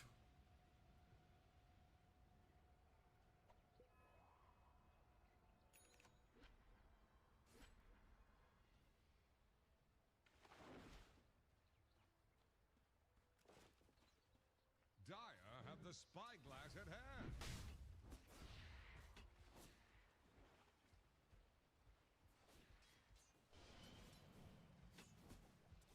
Quelling Blaze to cut the creeps.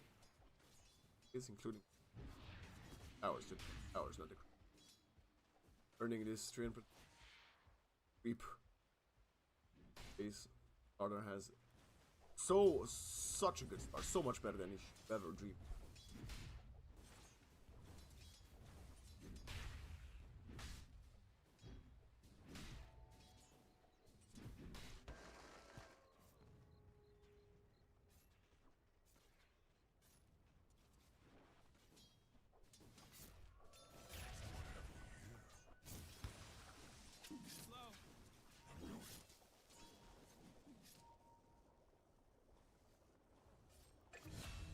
Ooh boy, Sitcha died. I think he hit some of his stash. Up, hold by Bisque and Seimei, continuing to factor out his stream. Is farming. Ooh, rolling bottom, that's a nice rotation from Mamang Daya, level 5 Rico with an avalanche and a toss. Blood grenade, geomagnetic grip. Down further away from the right clicks. Comes in. Accurate dive away, blood grenade to Mamang Daya.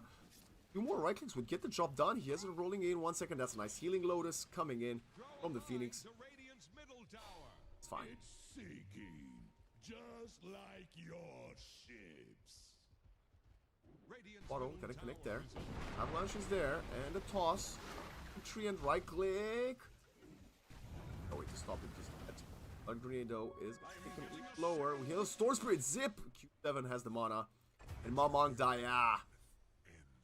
I leave you with Overzealous rotation, minute 5, pre-power rune. Really wanted to, be the element of surprise. Didn't quite meant to be. Gave Q7 the space needed to get 6 and pick up the region. Didn't even find the kills bottom. Now, Storm can control game. Play the tiny. Isk spot something? I don't think it is. Just walks up higher onto them. The fog was the advantage of the Dire side, and that's gonna take him kill. Going first Q7. Are Radiant Seconds. using echolocation?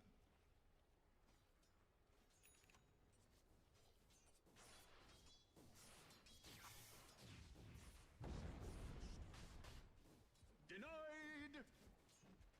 Last hits, by the way, the Shrines of Wisdom were... What is happening? I don't want my console!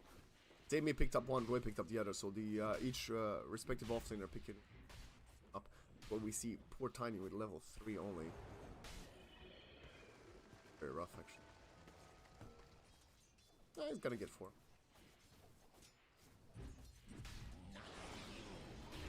Ash, Green Crush. A tip from the Phoenix. This Templar needs more help, and it's coming. Rico. Assist Yumi. That's to the toss! What a feed! A bit of a mistake from Rico. He's been impeccable on the Tiny all series long, 3 games in a row, but now sacrifices the Templar Assassin who barely survived. He even gets the flying tip from Seimei. I think he assumed the Templar had refraction already and might have turned around to kill the Slaughter, but spell still in cooldown, enabling to kill the T8. I was so happy to escape that. Mass TP stop coming on top for the Arston side.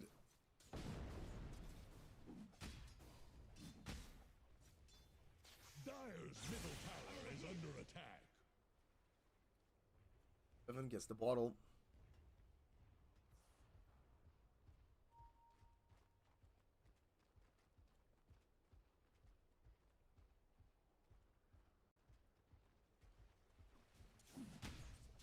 By that, Q7 has a level and a half lead, 8 to 6.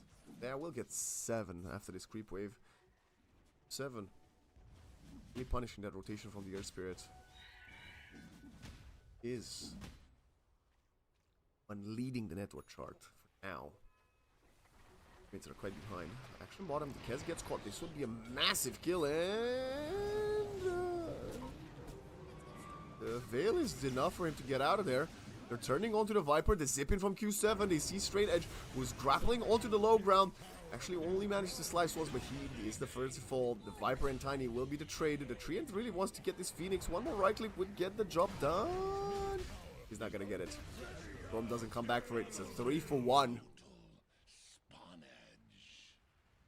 You kill their carry, I guess. Middle tower is drowning.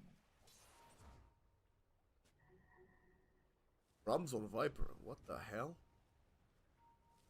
Oh, hero, but really? Drums? I don't know how I feel about this one.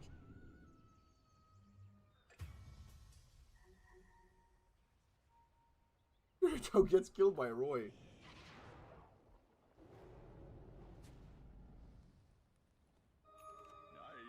Okay, bottle, soul ring. Oh man, hard up here just go. No, not gonna happen.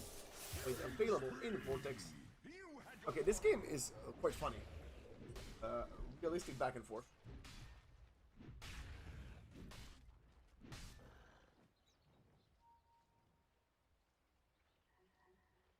I'm a bit tired. Way more mistakes seen. Radiant's middle tower can't More than just handle this deluge. Or what? On the middle. Ow. Look there. Died when he did the Earth Spirit, with the Viper dying, Templar up top with that tiny mistake. Nobody having, other than Seimei, I suppose, 5-0-2 for himself. Never mind, the Storm has yet to die. So 2 players are having impeccable games.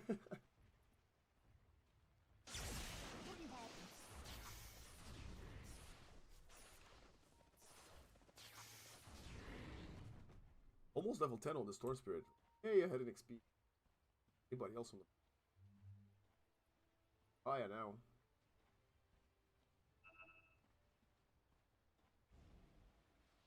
Zap. Dire's bottom tower is under attack. It. Cool. You find some golden XP, but Tiflin says, nah, that's for me. 12 power rune.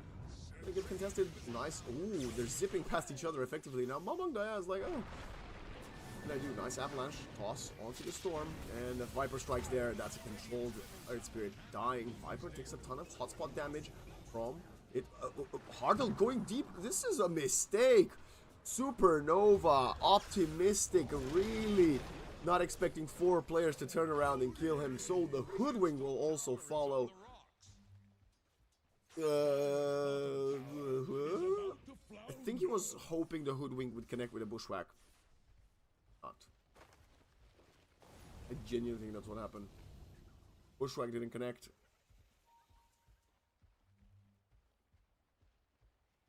So, turn around. Gag.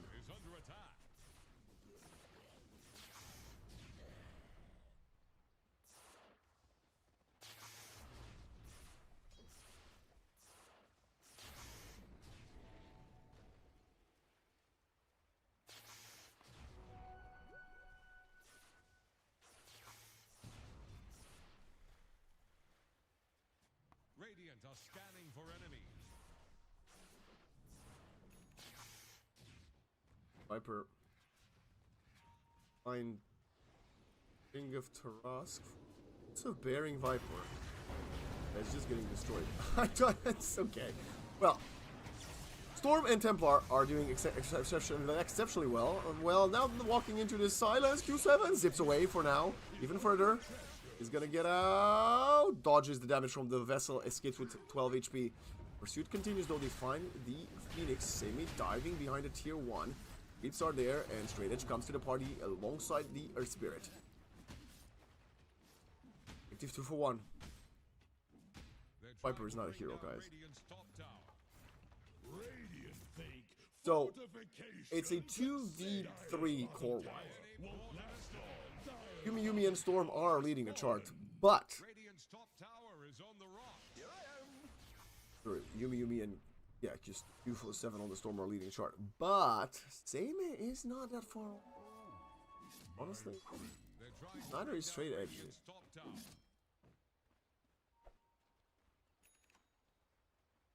Between each of these cores, Dire's middle tower is under attack. Viper is a hero that in itself can do much more with no items compared to Viper, who can't do much even with a lot of items. And right now, Roy, well, sadly has first option.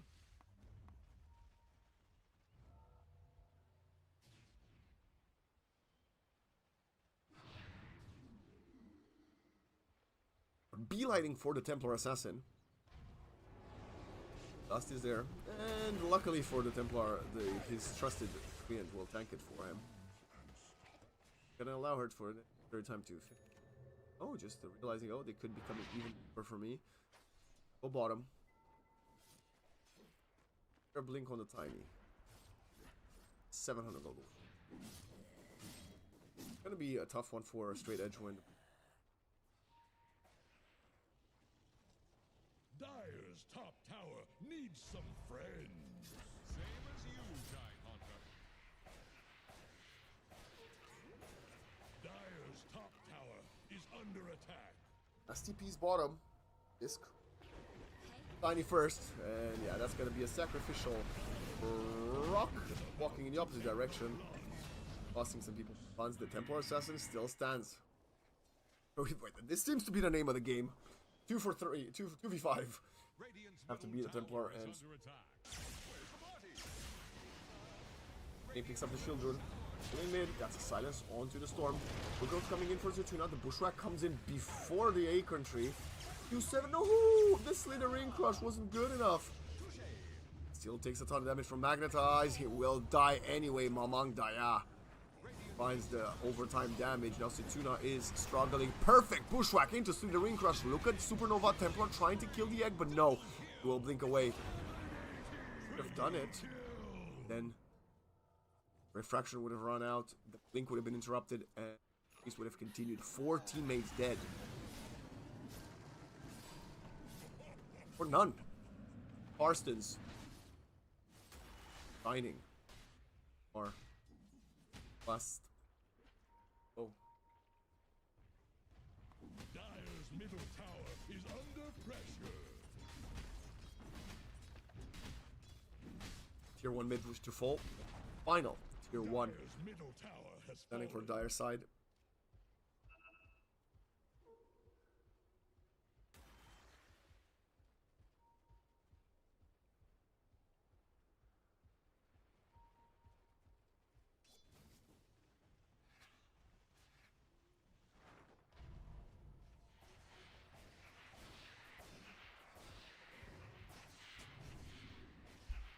After team fight and objectives, the Kaz is now taken are in the network chart. Break defined spell. Tough. Out. Mystical man. Very good one.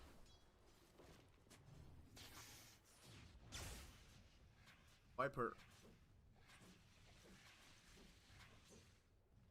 Serious Signet. Poor man's shield! Middle tower is drowned. Yeah, this Viper is just a walking, like, Radiant creep. are scanning for enemies. Tanky creep, but, like, how tanky is he gonna be in front of the hotspot from the Sunray, the Vardar, the Kez, Rake from the Hoodwink? This is an impossible Viper game. Obviously, you've noticed they got the Aegis now. Radiant's bottom tower is Karstens. staggering. Dire are Win scanning for enemies. probability.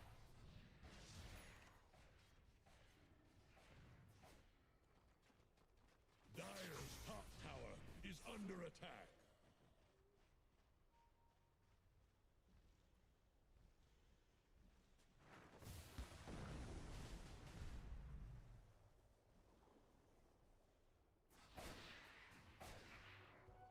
Bottom, they've got it.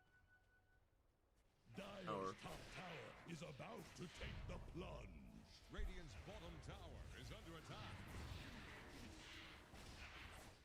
Radiant fortified their structures. As Dire he'll sacrifice the tower once he finishes Manta style before the next fight. Radiant's bottom tower faces a stiff wind. The big talking point for us right now should be this Aghanim Shard for the Radiant's bottom tower is under please. attack. Dire's top tower is about to Bottom take the tower has plunge. fallen. Dire's top tower is under attack.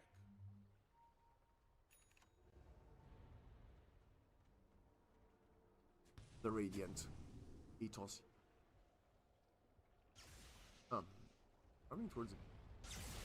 How's it going? Not gonna break the smoke.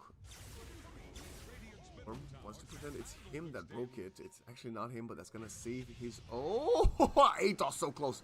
Gonna save his support. Great work there from the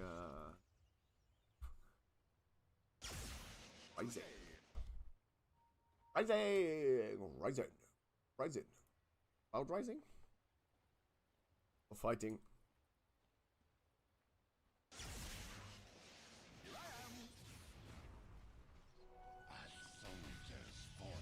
Boss. Back. Harder. That's a dead storm. There's nothing. Oh, never. Okay, well, I thought the stuns were gonna last longer, but they didn't. Now he turns to the Slaughter, has no BKB, and he's just gonna melt. Oh, what? Now Kez loses the Aegis to the Templar Assassin and a tiny combo.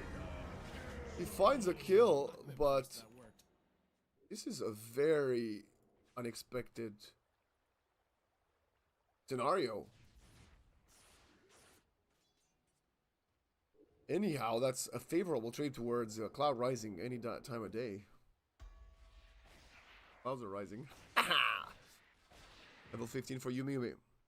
Weld armor reduction.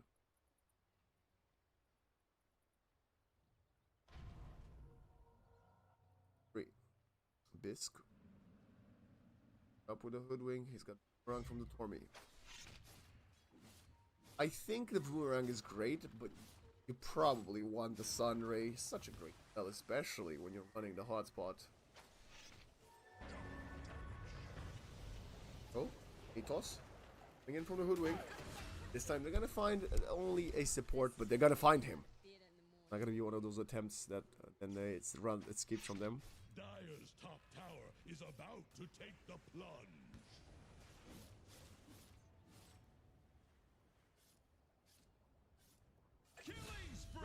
U7 just got solo killed by Mamang Daya. In what world? What? It wasn't just... It must have been a slaughter in mid as well, right? Yes, it was. He rolled. He zipped away hoping to escape, and the overtime damage got him once more. Storm needs a BKB, man, and he's not going for it. He's choosing the Manta style. He has this Yasha and Kaya. Roy dies as well. There's kills left, right, and center, chat. I apologize. Whenever I think there's a team leading and I should be following some of the action, and the other team turns it on its head and kills people elsewhere. Now, what's next after people? Ours! And I think this creep wave will survive. The Fortify came in a little bit too early. No, it won't. Fortify dead, so the tower will stand for a little while longer. Rient just doing warding things. Templar, we haven't seen fight in a hot moment. I mean, I say that in a hot moment. For some reason, Yumi is 0-1 and 0, but I'm pretty sure she got involved. Oh, the one kill she got involved in was the Aegis target. Wow. What a stat line. Obviously, he's getting on-farmed by the 5-1 and 6 Kez, who has a Battle Fury. But the XP is in the favor of the Templar, so it's small victories. Though some victories are better than no victories.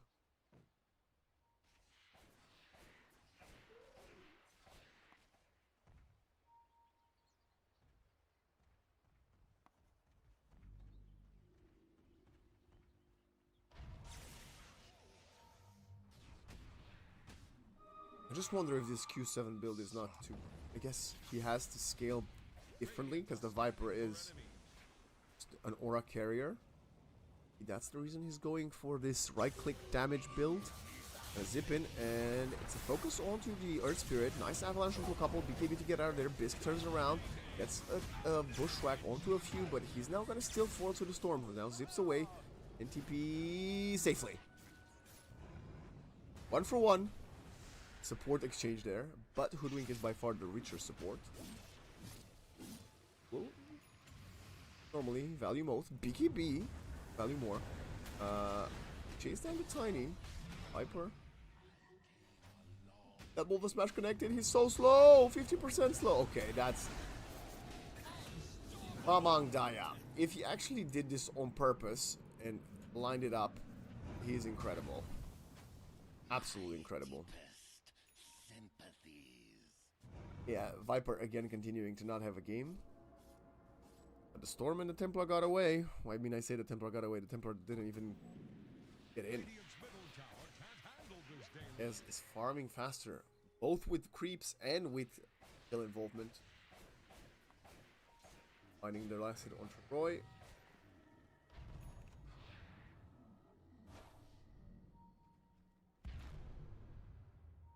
Waiting for someone to potentially show up. It's Seimei. If he goes for a blind Slithering Crush, he's gonna reveal Yumi.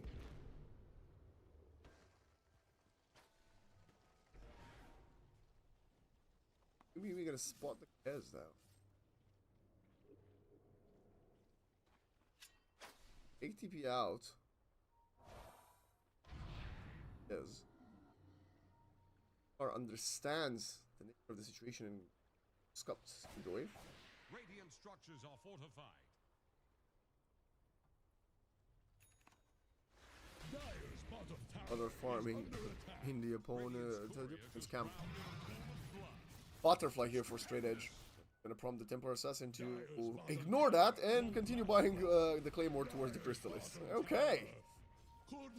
I don't like this. Just playing his own game. 1 and 0. Involved in 1 kill. That was him dying out of 34. Far from ideal. Got a alerts rated shift. Has been killed. Got a Brawny Whisper the Dread for 7. A courier dying. Fast Psychic Headband. Dire's middle tower is under attack. Viper. Radiant's top tower. And they want to kill the Storm. Dire's middle tower is under pressure. He's actually walking south instead of north. Gonna kill another creep wave. Playing this to the very extent of his hero. 7 gotta still be able to get out of here. Got a Manta if he wants to use it, but he's getting chain stunned perfectly. Not even an opportunity for him to use it, and he will die as the smoke succeeds out of Karsten's. I think now he's queued it. Well, for the Templar to carry, he needs so many items. Time to get. You know, didn't want to kill the creep. Really? For enemies. Like, what are you even doing then if you're not killing creeps? Come on. Come on. Just a waste of the creep. Was the Claymore. And by the rate like this kid is farming, he would have not had it. The bottom, Yumi finally gets caught. Tries to man up in a 1v3. Mamang Daya just showing up to the party. Doesn't find anybody, and that's his first death. He doesn't have a BKB. He doesn't have an MKB. Almost got 2 kills and forced, well, he forced out 5.4k damage. A fight that involves 2 supports and not either aid. Definitely something we don't see every day.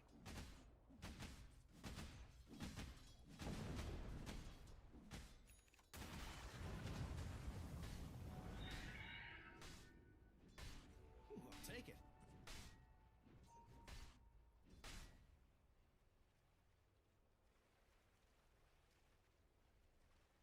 Radiant are scanning for enemies.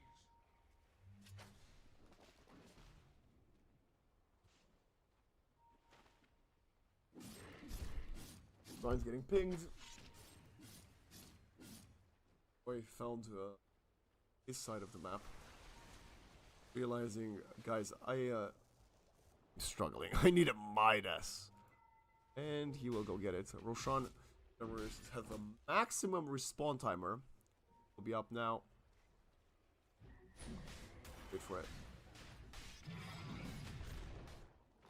Good miracle, man.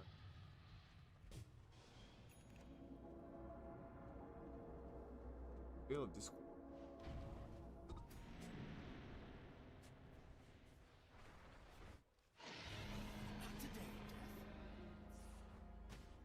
They heard a roar.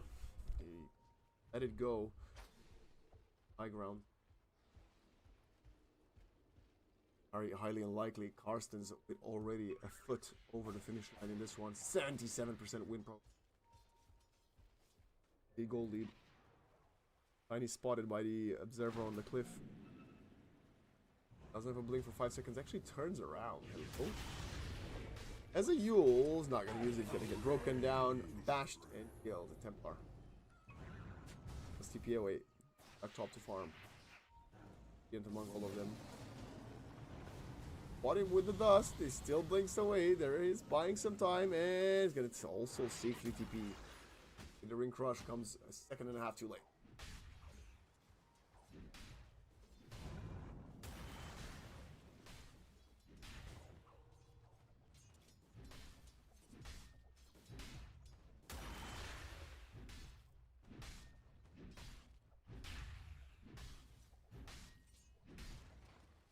Axe.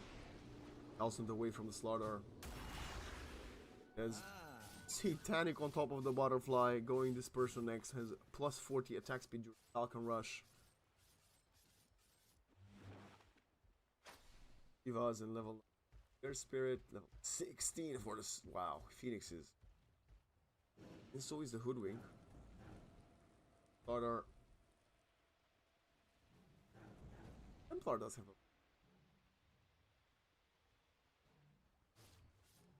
Storm, level 20 himself, 1.25 static remnant. Viper, tiny 12. By my math, this is like an 8-level differential that's in support. He killed the second Tormy, and this time Hardwell gets it. Slaughter already had his. In him and Mamang Daya, and luckily the Phoenix gets it. Although I know Mamang Daya is not playing a saver with your magnetic grip card. Opponent, your teammates, and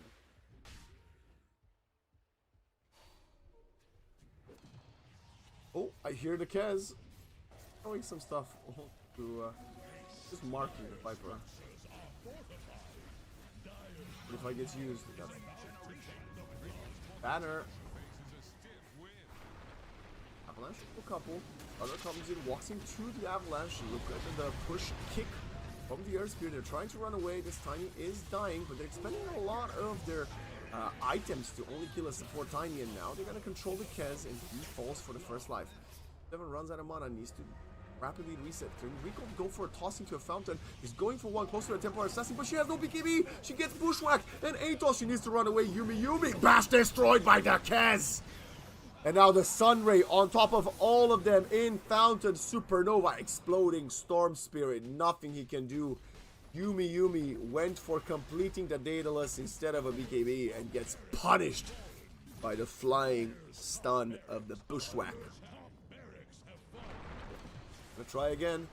Parry, silence, toss out. That's a nice save from Mamang Daya. They're going even deeper, but Q7's getting control, running out of mana, running out of hope, running out of HP, and Roy, the lowest farm core on the map, tries to do something, but look at the Raptor dance. Healing back up and turning sights onto the next set of racks. The tier 3 in mid is gonna fall. No Templar for 30, no Storm for a full minute. Cloud rising. Despite getting their hands on the tree and protector, it doesn't seem to have been sufficient. Dyer's middle tower just got knocked down. Look at the heal. 3-man heal, same spot. Same. Huh?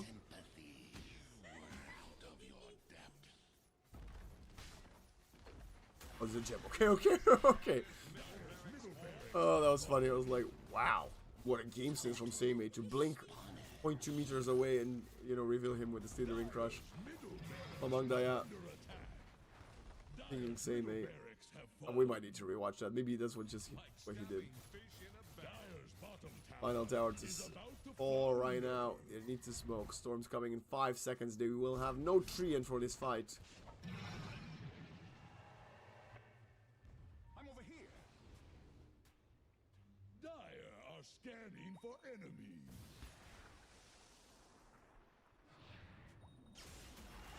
What I miss? Okay. Karsten's that they're gonna catch the Tiny. This is the Tiny who bought back. No chance to get out of that one. Dead for a minute. It's another player's disadvantage. Mid edge walking up high ground. Slithering Crush. It's just the bait. They get control of Roy. Mamang Daya. Rolling in Q7 coming in hot, but he's running out of mana. And the bash and the control. And he is getting sensationally shredded as a Storm Spirit by the Kez. GG gets called. They can't fight this anymore. Cloud Rising. All despite winning game 1. Setuna, last one to die as Bisk gets yet another kill. 7-3 and 23 for his Hoodwink. Karstens win their second game of the tournament with passion.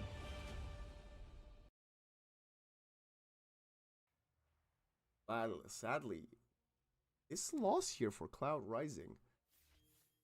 I'm fairly certain, if my math serves me well, that they can no longer actually contest for the upper bracket. They can still make it to the playoffs through the lower bracket, but with 2 points after 5 matches, with 2 matches to go. Yes, they win 2-0 their last 2 matches. They get 6 points, so they have 8 points. Maybe it's doable. They definitely can't be first, as GLYPH already has 9 points, which is insane. Yeah, their next 2 matches will be versus Ivory. Not an easy match. And Team Essence. He beat Ivory 2-0. Crazy thing to think, even try to think of. But Cloud Rising, congratulations for winning 1 map versus Karstens. Karstens 2-1 again, making it way harder than it should have been. Especially that game 2. I thought they were done and out. Managed to come back in game 3 as well. In Cloud Rising and Ivory, they still have to face GLYPH, YG, and Cloud Dawning, but it's a good start. That is the end of the Dota 2 action here for EPL SCA Group Stage Season 13. We will be back tomorrow with more Dota 2 action. I was Waxen. It was my pleasure. Hydrate.